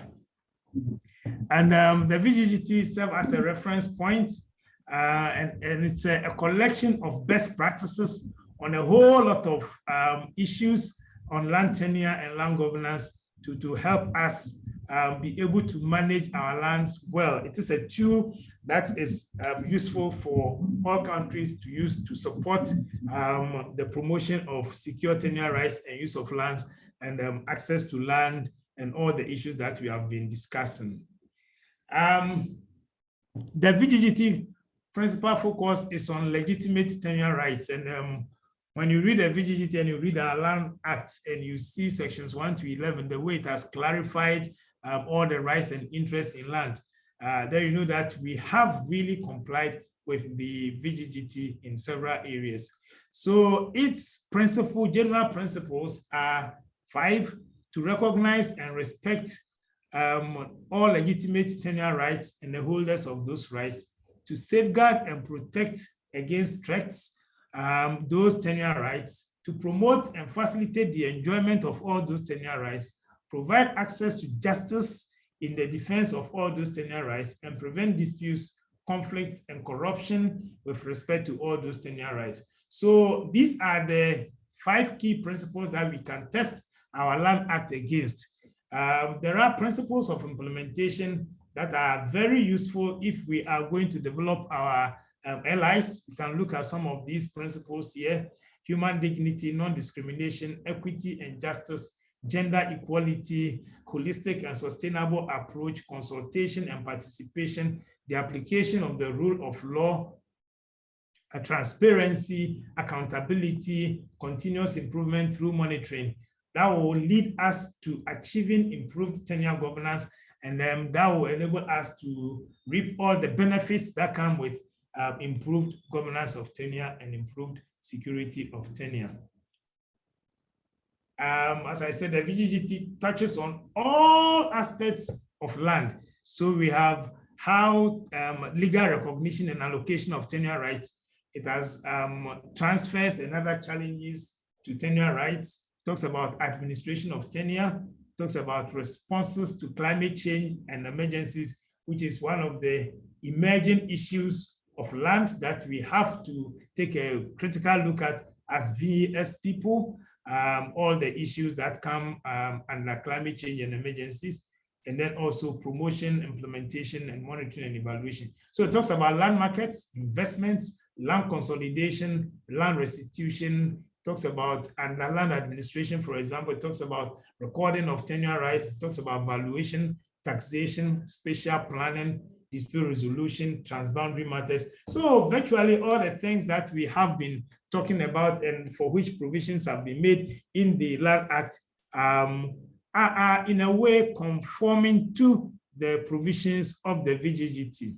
But if we are to do a quick assessment, FAO has developed a legal assessment tool that is used to test the laws against the VGGT. We won't go through all, but just the 5 key principles of the VGGT to check whether your law is in conformity with recognition and respect for legitimate tenure rights holders and their rights.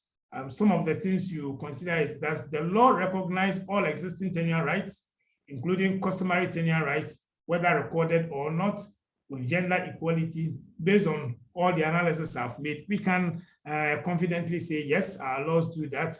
Does the law provide for consultation of all stakeholders prior to the transaction of tenure rights? I'll say not quite. For example, in the expansion of ages, for example, the chief decides, and that is it. There is no participation, there is no consultation. So we don't provide for consultation in all the issues that require consultation.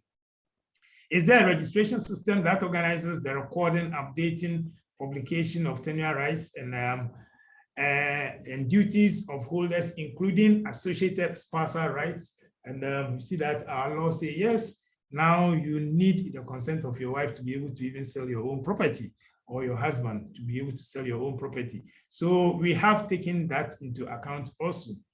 And then to protect the rights against threats, does the law provide for prompt and just compensation to affected tenure rights holders? Yes. Answer.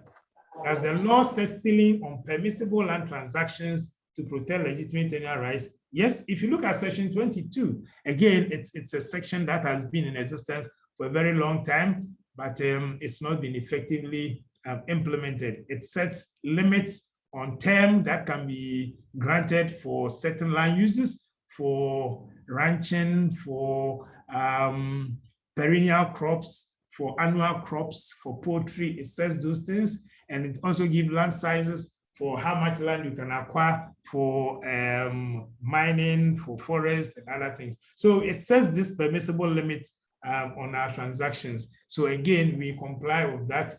Promote and facilitate the enjoyment of legal the tenure rights. Are there unnecessary legal and procedural requirements related to tenure rights?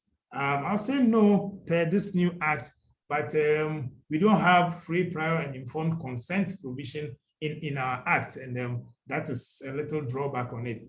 Access to justice. I think the law allows or guarantees gender equal access to competent judicial and administrative services. And I'm sure when we begin to use the ADR to resolve disputes, I'm sure there wouldn't be any discrimination on the basis of gender. And so I think we also comply with that.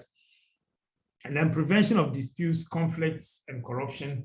Are there clear mechanisms in place to prevent corruption in the land administration and dispute resolution? I'll say no, because the act does not specifically mention the issue of corruption. But depending on how we implement this act and how we tighten the grips and the discretionary powers that the public officers have, we'll be able to use the act to also fight corruption. But in terms of being explicit on corruption, I'll say no.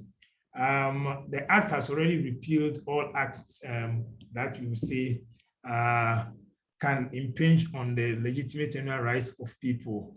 There are a number of useful tools that are available that can help us. I brought this up for VES so that those who are interested can look at some of them and read them. But they will be very useful if we are going to prepare the LIs. Some of them are just what are needed in LIs, and we can take a look at them. You have technical guides, and all these technical guides have been based on the VGGT document. So you have one on governing land for men and women, improving governance of forest tenure, respecting free, prior, and informed consent, safeguarding land tenure rights in the context of agricultural investment, that's largely land-based investments, responsible governance of tenure and the law, how to make sure that the law fits the VGGT, improving governance of pastoral lands. I think that is one weakness that we find in the Land Act. The Land Use Planning Act, LUSPA Act, unfortunately, also doesn't strongly talk about pastoral lands, grazing lands, and how to secure them. But if we consider what we've been going through and all the skirmishes we've been having with the issues of the Fulani herdsmen and all those things, then it should have been possible to have some provisions in the law to protect and to safeguard the rights of these people. It's very interesting. I always come to this fact when a judge ordered Alhaji Gruza to go and move his cattle from a particular piece of land, but the judge didn't tell him where he should send the cattle. These are cattle, if by citizenship they are Ghanaians. So where should they go? Where should the cattle be sent? So these are issues that we should really take into account of. Now you go to the Accra Plains, there are a whole lot of cattle on that place. The grazing areas, how are they being demarcated? Eventually, all those areas will be run over by urban expansion, residential development, township expansion. Where will these animals be? Is it time for us to begin to look at some of these areas and cordon them off for grazing and make sure that even if it means people should grow fodder and sell, there is a piece of land they can grow the fodder on. So improving the governance of pastoral lands help us to make those decisions. They have responsible governance of tenure and technical guide for investors. We have two guides for investors. Then you have governing rights of the commons, protecting the rights of the commons, and then registration, first registration, subsequent registration, valuation of land tenure rights are all there. So coming to an end, what is the role of the VES professional then? You see that from land management, land administration, land governance, land use planning, the key areas that I pointed out in the land policy document are all areas that the VES professional has very active role to play. And if the strength that are to be given to the CLSs, for example, is anything to go by, it's a huge opportunity for the VES professional to look at. But I also added other areas that we need capacities as VES professional to look at, linking land to the whole concept of development, linking land to natural resource management. It's an area that we have to look at. The land and the environment nexus, we are areas that we can also look at. Land and gender are things we can look at. Land and the youth are areas that we have to look at. And these are new areas we can also look at and see how best the VES professional can really take these as areas of lead and move on. We already have our practice areas, and I think they are a good starting point as we begin to look at the details of the Land Act and how we can make provisions for that. So as we saw here, we also have to link our actions and our activities to the SDGs, which is what the whole world is now looking out for. So again, as VES professionals, what competencies do we need to be able to make that contribution? Every action that we do in our Land Act, the land tenure rights, and whatever we do to promote good governance and secure tenure should be able to contribute to one or more of the the SDG goals and targets. And we have to be able to look beyond the technical components and technical confines of our work, only valuation and only land administration, and begin to look at the bigger picture of the land space. The land space is very big.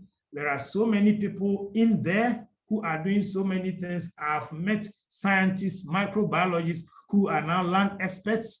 And when you ask them, they will tell you they fell into land by accident and they saw that it was a very interesting area. And so they developed their competencies there. So don't let us just look at only the core technical areas. Otherwise, the bigger picture, when it comes, yes, others will take it, and then they will come and give us the small technical areas that we are competent in, valuation, land administration, while they take care of the bigger picture.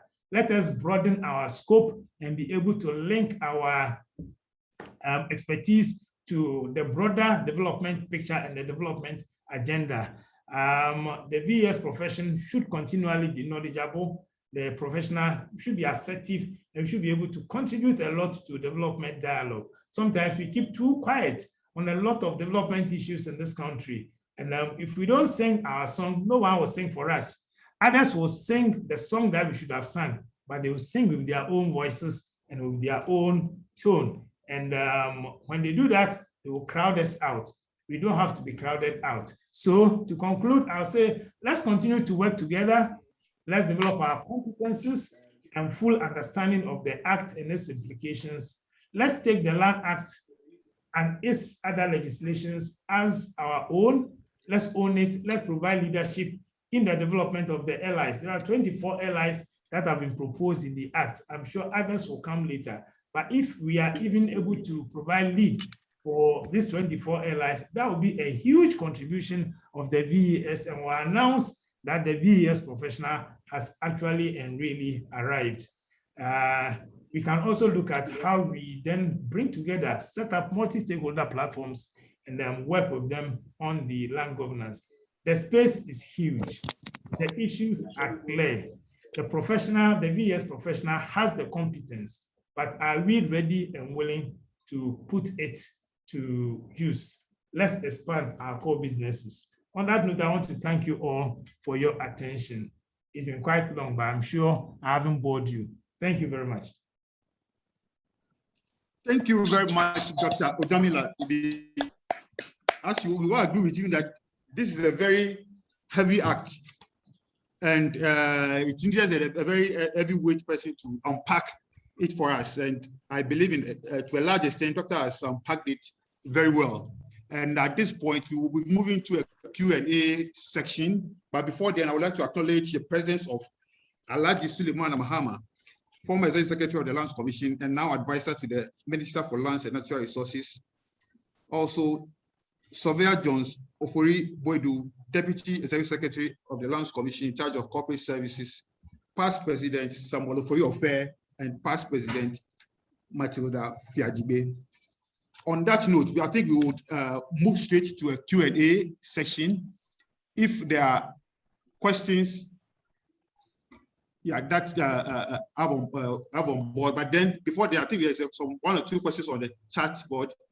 Somebody was asking whether, please, is registration of gifts still in force? And what is the position of the law on gifts? Again, I think that, okay, so let's answer that question. Then how do you want us to do it? Go one after the other, answer each question. There are some other interesting ones in the chat.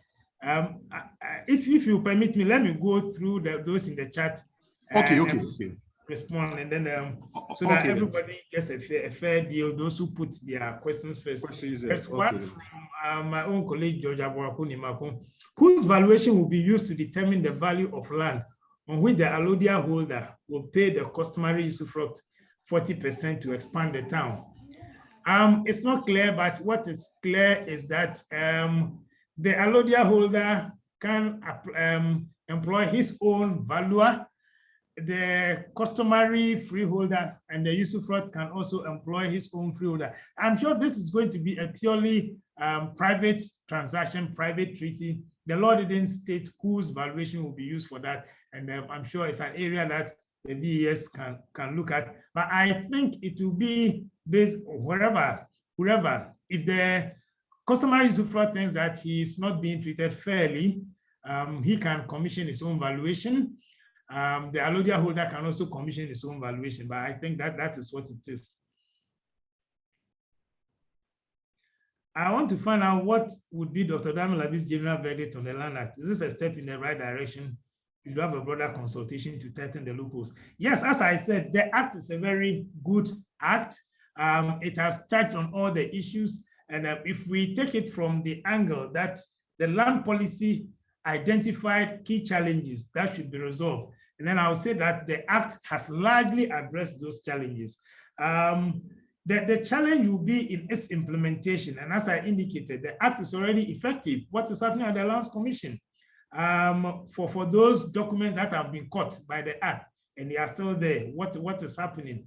Is the commission already taking the act into account? If not, can the commission come out with some specific guidelines as to when it intends to invoke the provisions of the act? But otherwise, it's in a good direction. There are a few other issues that the framers would have done, but I think on the whole, it is a very good law. I think so.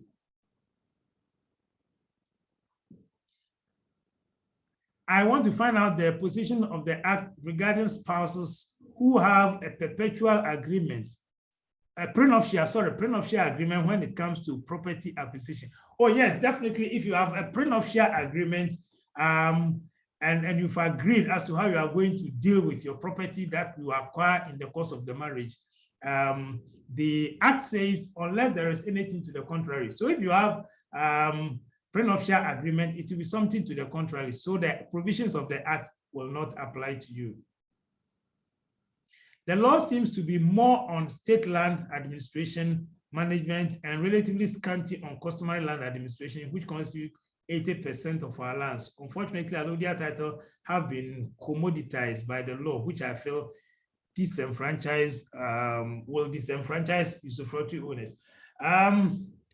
The act, when I read it at first, I was rather of the view that the act had been a bit too weak on state lands. But I think there is sufficient provision on customary lands. I think the act has not commoditized customary lands, but what it has done is to rather clarify all those rights, what they stand for. When I looked at the act, initially, one of the tenets of customary rights is their flexibility and their ability to evolve and change over time. I tried to look at whether the act will fossilize that, because one of the arguments normally made against codification of customary tenures is that once you codify, you stultify any other evolution, and therefore it no longer becomes flexible and responsive to situations as a situation unfolds. I think within the act, the provisions of the act, there's still a lot of flexibility as to how you can deal with the act. It provides for interaction between, for example, the usufruct and the customary tenant.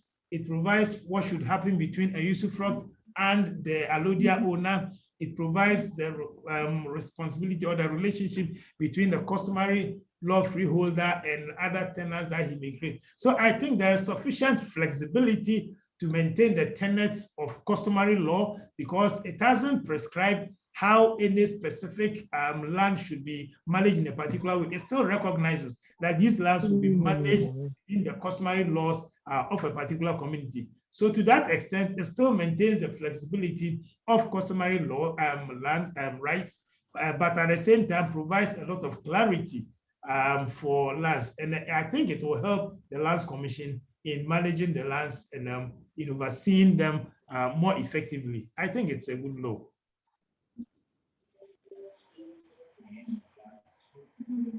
Says what? Juxtaposing section 2 access 3 of the Act on certificate of registration, disregistration, and section 283, that application pending before the Lands Commission before the Act enactment should be processed in the light of the Act. Is it not possible that the Lands Commission, instead of outrightly rejecting freehold instruments presented for registration, can instead convert the freehold to a leasehold on the face of the registration certificate? You know, it used to be that before the Kluje issue and before the 1992 constitution came into being. Under PNDC law 42, when we were doing concurrence and grants, and then prior to that, even I think under the Land Registry Act, the commission in granting concurrence, or for example, say that the transaction here has been converted from a freehold to a leasehold. I think that is what you are proposing, and that is what I raised, whether the Lands Commission can go back and do that. Some of the lawyers think that if you do that and you convert a freehold into a leasehold, then you must specify the terms and conditions of that contract because you are varying the contract. So some lawyers challenged us when I was at the Lands Commission on some of these issues those days, and they suggested that if you think that it doesn't comply with the law, let the parties to the transaction, let them go and amend it and let them conform to the provisions of the law. So let them go and redo the law and the document, convert it into a lease, and then they will then agree on what terms and conditions they want to put in the lease. If we are to do that, that will bring a lot of hardship to the people who are taking benefits of the law, that's the grantees. But also, do we have the authority under the Act to convert the freeholds into leaseholds? I think these are issues that we will have to look at, and then whether the implied covenants of a lease as provided in the Act will be sufficient to provide or to convert that lease and that freehold into a leasehold, because that will be the only terms and conditions that can be applied. If we say that we are converting it by the law to a leasehold, then the implied terms and conditions will apply. But can we also say, perhaps if you give the parties the chance to draw up their own lease, they will agree on terms that will be favorable to them, and they may do things that they will think is better than what the implied covenants prescribe.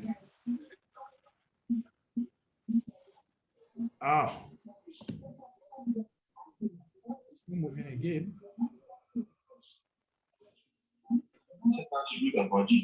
Ben, it's not moving, so you can try at your end and give me the other. Yeah, okay. So, someone says, I submitted my freehold documents to the Lands Commission in 2018. Through no fault of mine, the Lands Commission has not been able to complete the registration. They acknowledge that the documents are with them, but they just can't find. Why should I be on the losing side? Well. That's for the Lands Commission to answer. These are some of the challenges that will come up in dealing with the documents that are currently at the Lands Commission. When was it presented? When was the Lands Commission supposed to have completed working on it? And what happened? And just say, well, unfortunately, you are caught by the law, so we have to just do what the law says. How do you value common resources such as the cost of water that is polluted as a result of mineral rights granted by the state?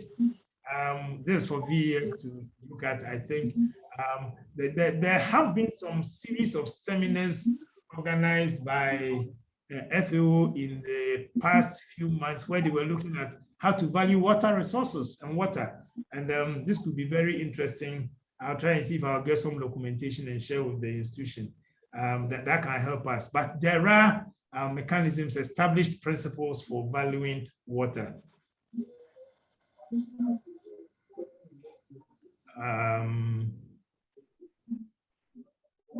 Can you make the slides available? Yes, they will be available. How best do we manage valuation for automatic and implied renewal of customary leases? Again, that's for a lot of things for VES to consider. I think that if there is, the lease makes provision for automatic valuation, automatic renewal of leases, what it implies is that the terms and conditions of the former lease will still be largely applicable during the renewal. So the valuation wouldn't be too much of a challenge, but the issue will be where the valuation is for when the valuation has provision, when the lease has provision for renewal of the lease, an option for the lease, and you are to value. How do you value it? I think VES, these are some of the issues that you have to take into consideration, and maybe critically do another CPD program to look specifically at how we are going to go about valuing these rights and interests. I don't see any other issue. Ben, okay, there's one. Says the common resources include roads in the community. If yes, then do the assembly have the right to allocate spaces along road men for temporary development without the community consent? Very interesting question. We will have to look at who owns those lands. And when we say the road, every road comes with reservation, and the reservation are normally for running utility services and those things, and perhaps possible future road expansion. Who owns those roads? When the town expand and the road has been extended, the assembly would want to say they own it. I think these are issues that we will have to discuss further. There have been, I know that in the Ashanti region, for example, there is an old law that said that from the center of the road, 100 feet or 100 yards or a certain distance on both sides of the road are deemed to be public lands. And they have challenged that authority. These are some of the issues, nuances that we will have to find out as we look at how or what it takes to actually implement this act. Some of these things will have to find their way into the LIs so that we clarify some of these issues. Does a current transfer assignment of a freehold interest acquired before the act constitute a creation of a freehold interest? This is another interesting question. The grantor already has a freehold and he is conveying the freehold, virtually selling the land as a freehold. I think in that case, that freehold will be permitted to go because even when we were doing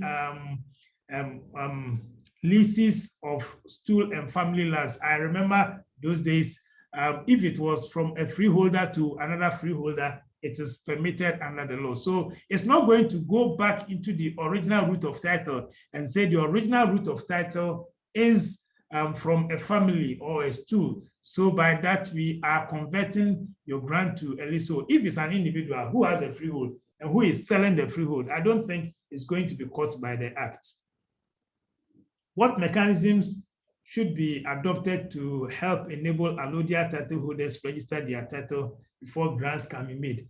That is an onerous responsibility on the allodial title holders if they cannot make any grants until they have registered their land. And some of them have very huge tracts of land. But the act also makes provision that the commission can grant a waiver and say that they can register only a portion of the land, and then they can go ahead and make dispositions out of it. So they can negotiate with the commission the little that they want to hive off and get it developed, survey and map that area, and then register that portion, and then they go on. I think incrementally it can be done. These are areas that will require a lot of discussions and negotiations with the landowners, as well as directions to be provided by the Lands Commission. Does the law enjoin the state agencies like ECG, GES, VRA to pay premiums on land acquired for their statutory mandate? I don't understand what you mean by premium. That is when they are being given leases, or if it is paying premium for leases, well, the act didn't say that it hasn't made any provision for that. And I think, again, what the act says is that the ministry and the Lands Commission will make LIs for the management of public lands. So I'm sure they will clarify those in the LI. What is your recommendation regarding spousal rights with regards to polygamous marriages? For example, Muslims are permitted to marry more than one wife.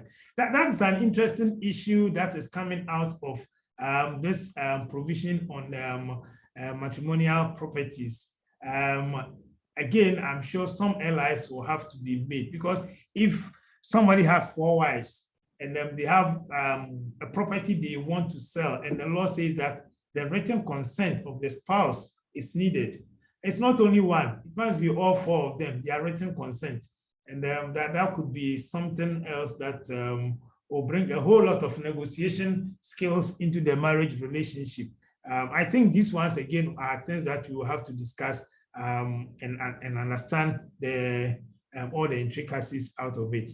If family heads managing family lands are supposed to grant leases, how is disbursement of ground rent going to be like? If some families have entered into contracts or agreements with the OASL to collect their rents on their behalf. But otherwise, I don't think the law does not enjoin payments of family land revenue to the Office of the Administrator of Stool Land, which is still one of the issues that will have to be looked at, because the provisions in the Act says that the disbursement of revenues from stool lands should be as provided for in the Constitution. So in the Constitution, it doesn't make any provision for family lands. And the Act didn't bring the collection of family land revenue and rents under the ambit of the OS. I haven't seen that yet, except if it's there and I haven't read, but I haven't come across that yet. So if that is the position, then what it means is that families will have to find ways and means of collecting their own rents. This is where the CLSs can be of help. If they have very good records, then they can be of help to make sure that the rents are collected.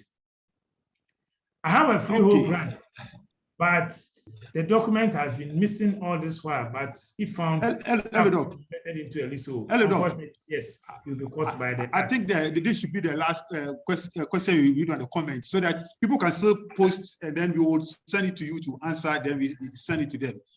Okay, all right, that's fine. There is a hand up, Albert Coleman. He has been on for long. Right, let's listen Albert to Coleman.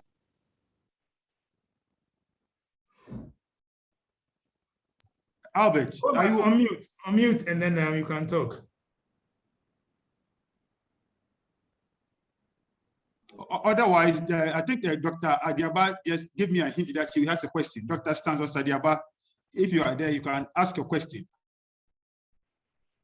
All right, thank you very much, moderator, and thank you, and well done, Dr. Adame. I have quite a number of issues, but because of time, so I will just compress them into one key issue. That is, in your candid and fair assessment, we have a modern land law against a relatively older land policy.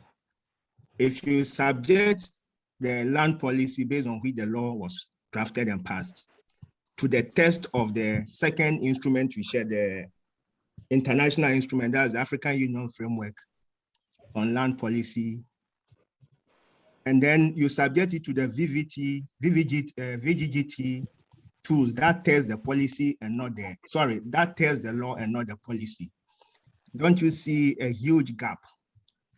I'm asking this because you raised certain issues as challenges which were not addressed and identified in the policy. And obviously it has come to the fore now that there are challenges. For example, the systematic registration, the issue of the land fund, and then the issue of how the Lands Commission is going to implement quite a number of the provisions in the Act, because the policy itself did not have an implementation and evaluation component of it. So this is my major question: the relativity of the land policy, its currency in relation to the Act as it is now.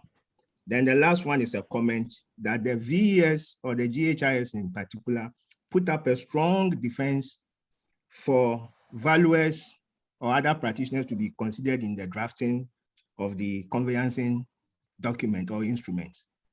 For that reason, the debate was deferred at Parliament House through the clause by clause consideration. And then we went to Cape Coast. The same strong argument came from the VES stand. And it was deferred that it would be handled behind the scenes among parliamentarians. So that's how come eventually the lawyers got it, but the VES put up a strong fight for valuers and other practitioners within the real estate sector to come on board. So thank you very much. Thank you, Stan. Well, the quick answer is that the land policy document is old now. And if you look at the framework that I posted, you go around, you implement the law, and then you do the monitoring and evaluation. You identify what other challenges and ask yourself, is there a need, therefore, to revise the land policy document and go through the cycle again? So our land policy document predated the VGGT and predated the framework and guidelines on land policy in Africa. In terms of land governance, we always say Ghana is a self-starter, and there are very few countries on the continent that are self-starters, that are countries that are doing their own thing, have their own reform agenda, and they are pursuing. Ghana is one of them, and I think the other one is Namibia. Namibia is also a self-starter.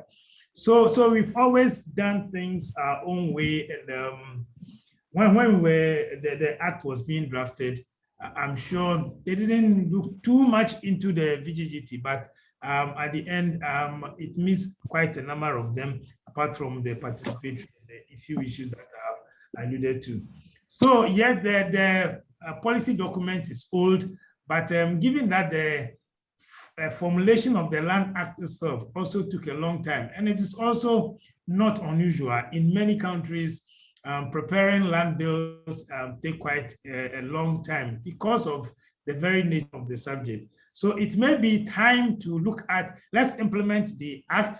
I'll say once the act has been made, it supersedes the policy, and all the policy considerations have now been submitted or reenacted in the act. So now the act is the main implementing tool, and that is what we are going to work with for some time. And I'm sure as time goes on, you have to look at its provisions again and use what the existing challenges that will come up, what challenges will come up to revise the policy document, and then we go through the cycle. So I would say that for what the policy document was set out to do, it has achieved its purpose. We have the acts now. Let's go ahead and work with the act, and then when the time comes, we will go through the cycle and prepare another, revise the land policy as it will be at the time. Thank you very much, Dr. Odamilabi, for your insightful presentation and answering of the questions that have been posed. We will encourage participants to continue sending their questions on the chat page. We will collate them and send it to Doctor to answer appropriately.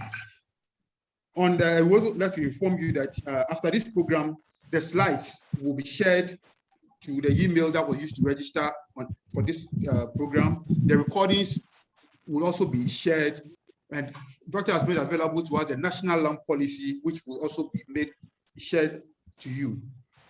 And we also like to inform you that the VES on its own has established an advocacy committee, land advocacy committee, to champion the advocacy on the Land Act and also liaise with in the implementation or the drafting of the LIs to officialize the various acts. But it is under the able leadership of Surveyor Master Afriye. On this note, I would like to formally bring this session of the annual seminar to a close, and would like to thank our past presidents who were able to join us this evening. We would like to thank our friends from Nigeria for joining us, and also the Vice President of FIG for also making himself available for today's program. I believe VES is taking the valuation of the survey formation to international level, and we hope that you will join us next week for the next topic, which will be on positioning the VES practitioner for the Real Estate Agency Act 2020, Act 1047, and it will be delivered by Surveyor Jonathan Zinzi Aite. So we will encourage you to join us next week. Finally, I would like to thank Doctor again for making himself available, coming all the way from Ethiopia to join us for this program. And I believe when the questions that will be asked, the questions that will be posted, sent to him, he will answer them ably for our benefit. On this note, I'll call on Dr. Stanley Sadiaba to give us a closing prayer. But the participation was also very good, very high. At the point you had almost 200. Yeah. Okay, please let's pray. Our Heavenly Father, we thank you for a glorious moment and opportunity to meet, to deliberate on land issues in Ghana with our colleagues and brothers beyond the boundaries of Ghana also joining us to participate. Father, all that starts well, ends well. We give you the glory and honor. We thank you for the wisdom that you gave the framers of our law. And we thank you for the wisdom of the organizers of this seminar to bring such vital topic for discussion. Lord Almighty God, above all, we thank you for the leadership of the Ghana Institution of Surveyors and the VES. We also thank you for the wisdom and knowledge which you have endowed in the presenter, the resource person, for the manner in which he organized the act in relation to other policies to enlighten us. Father, we ask for your glory upon him. Father, we pray that you grant us all energy, more strength, guidance, and divine direction and wisdom, that together we'll all come on board to implement this act for the good and betterment of our motherland, Ghana. We also pray that our colleagues and brothers and sisters in other jurisdictions that will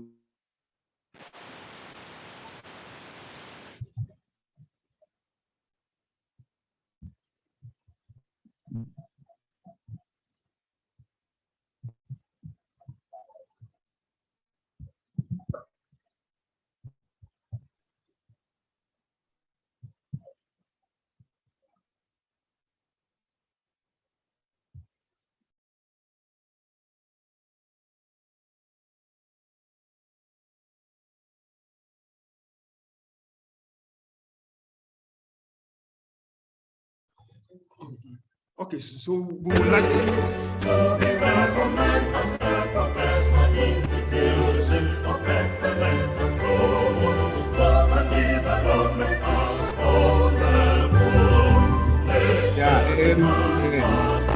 Let us work to sustain the image of the sovereign liberties, to be recognized as a professional institution of excellence that promotes growth and development at all levels. Integrity, environmental sustainability, excellence, leadership, respect for profession.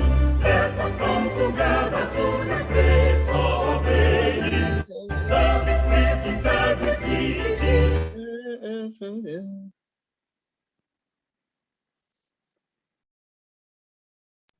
Okay, thank you very much. We see you next week. Thank you very much. We will meet next week for another insightful presentation. And thank you for joining us. Good night.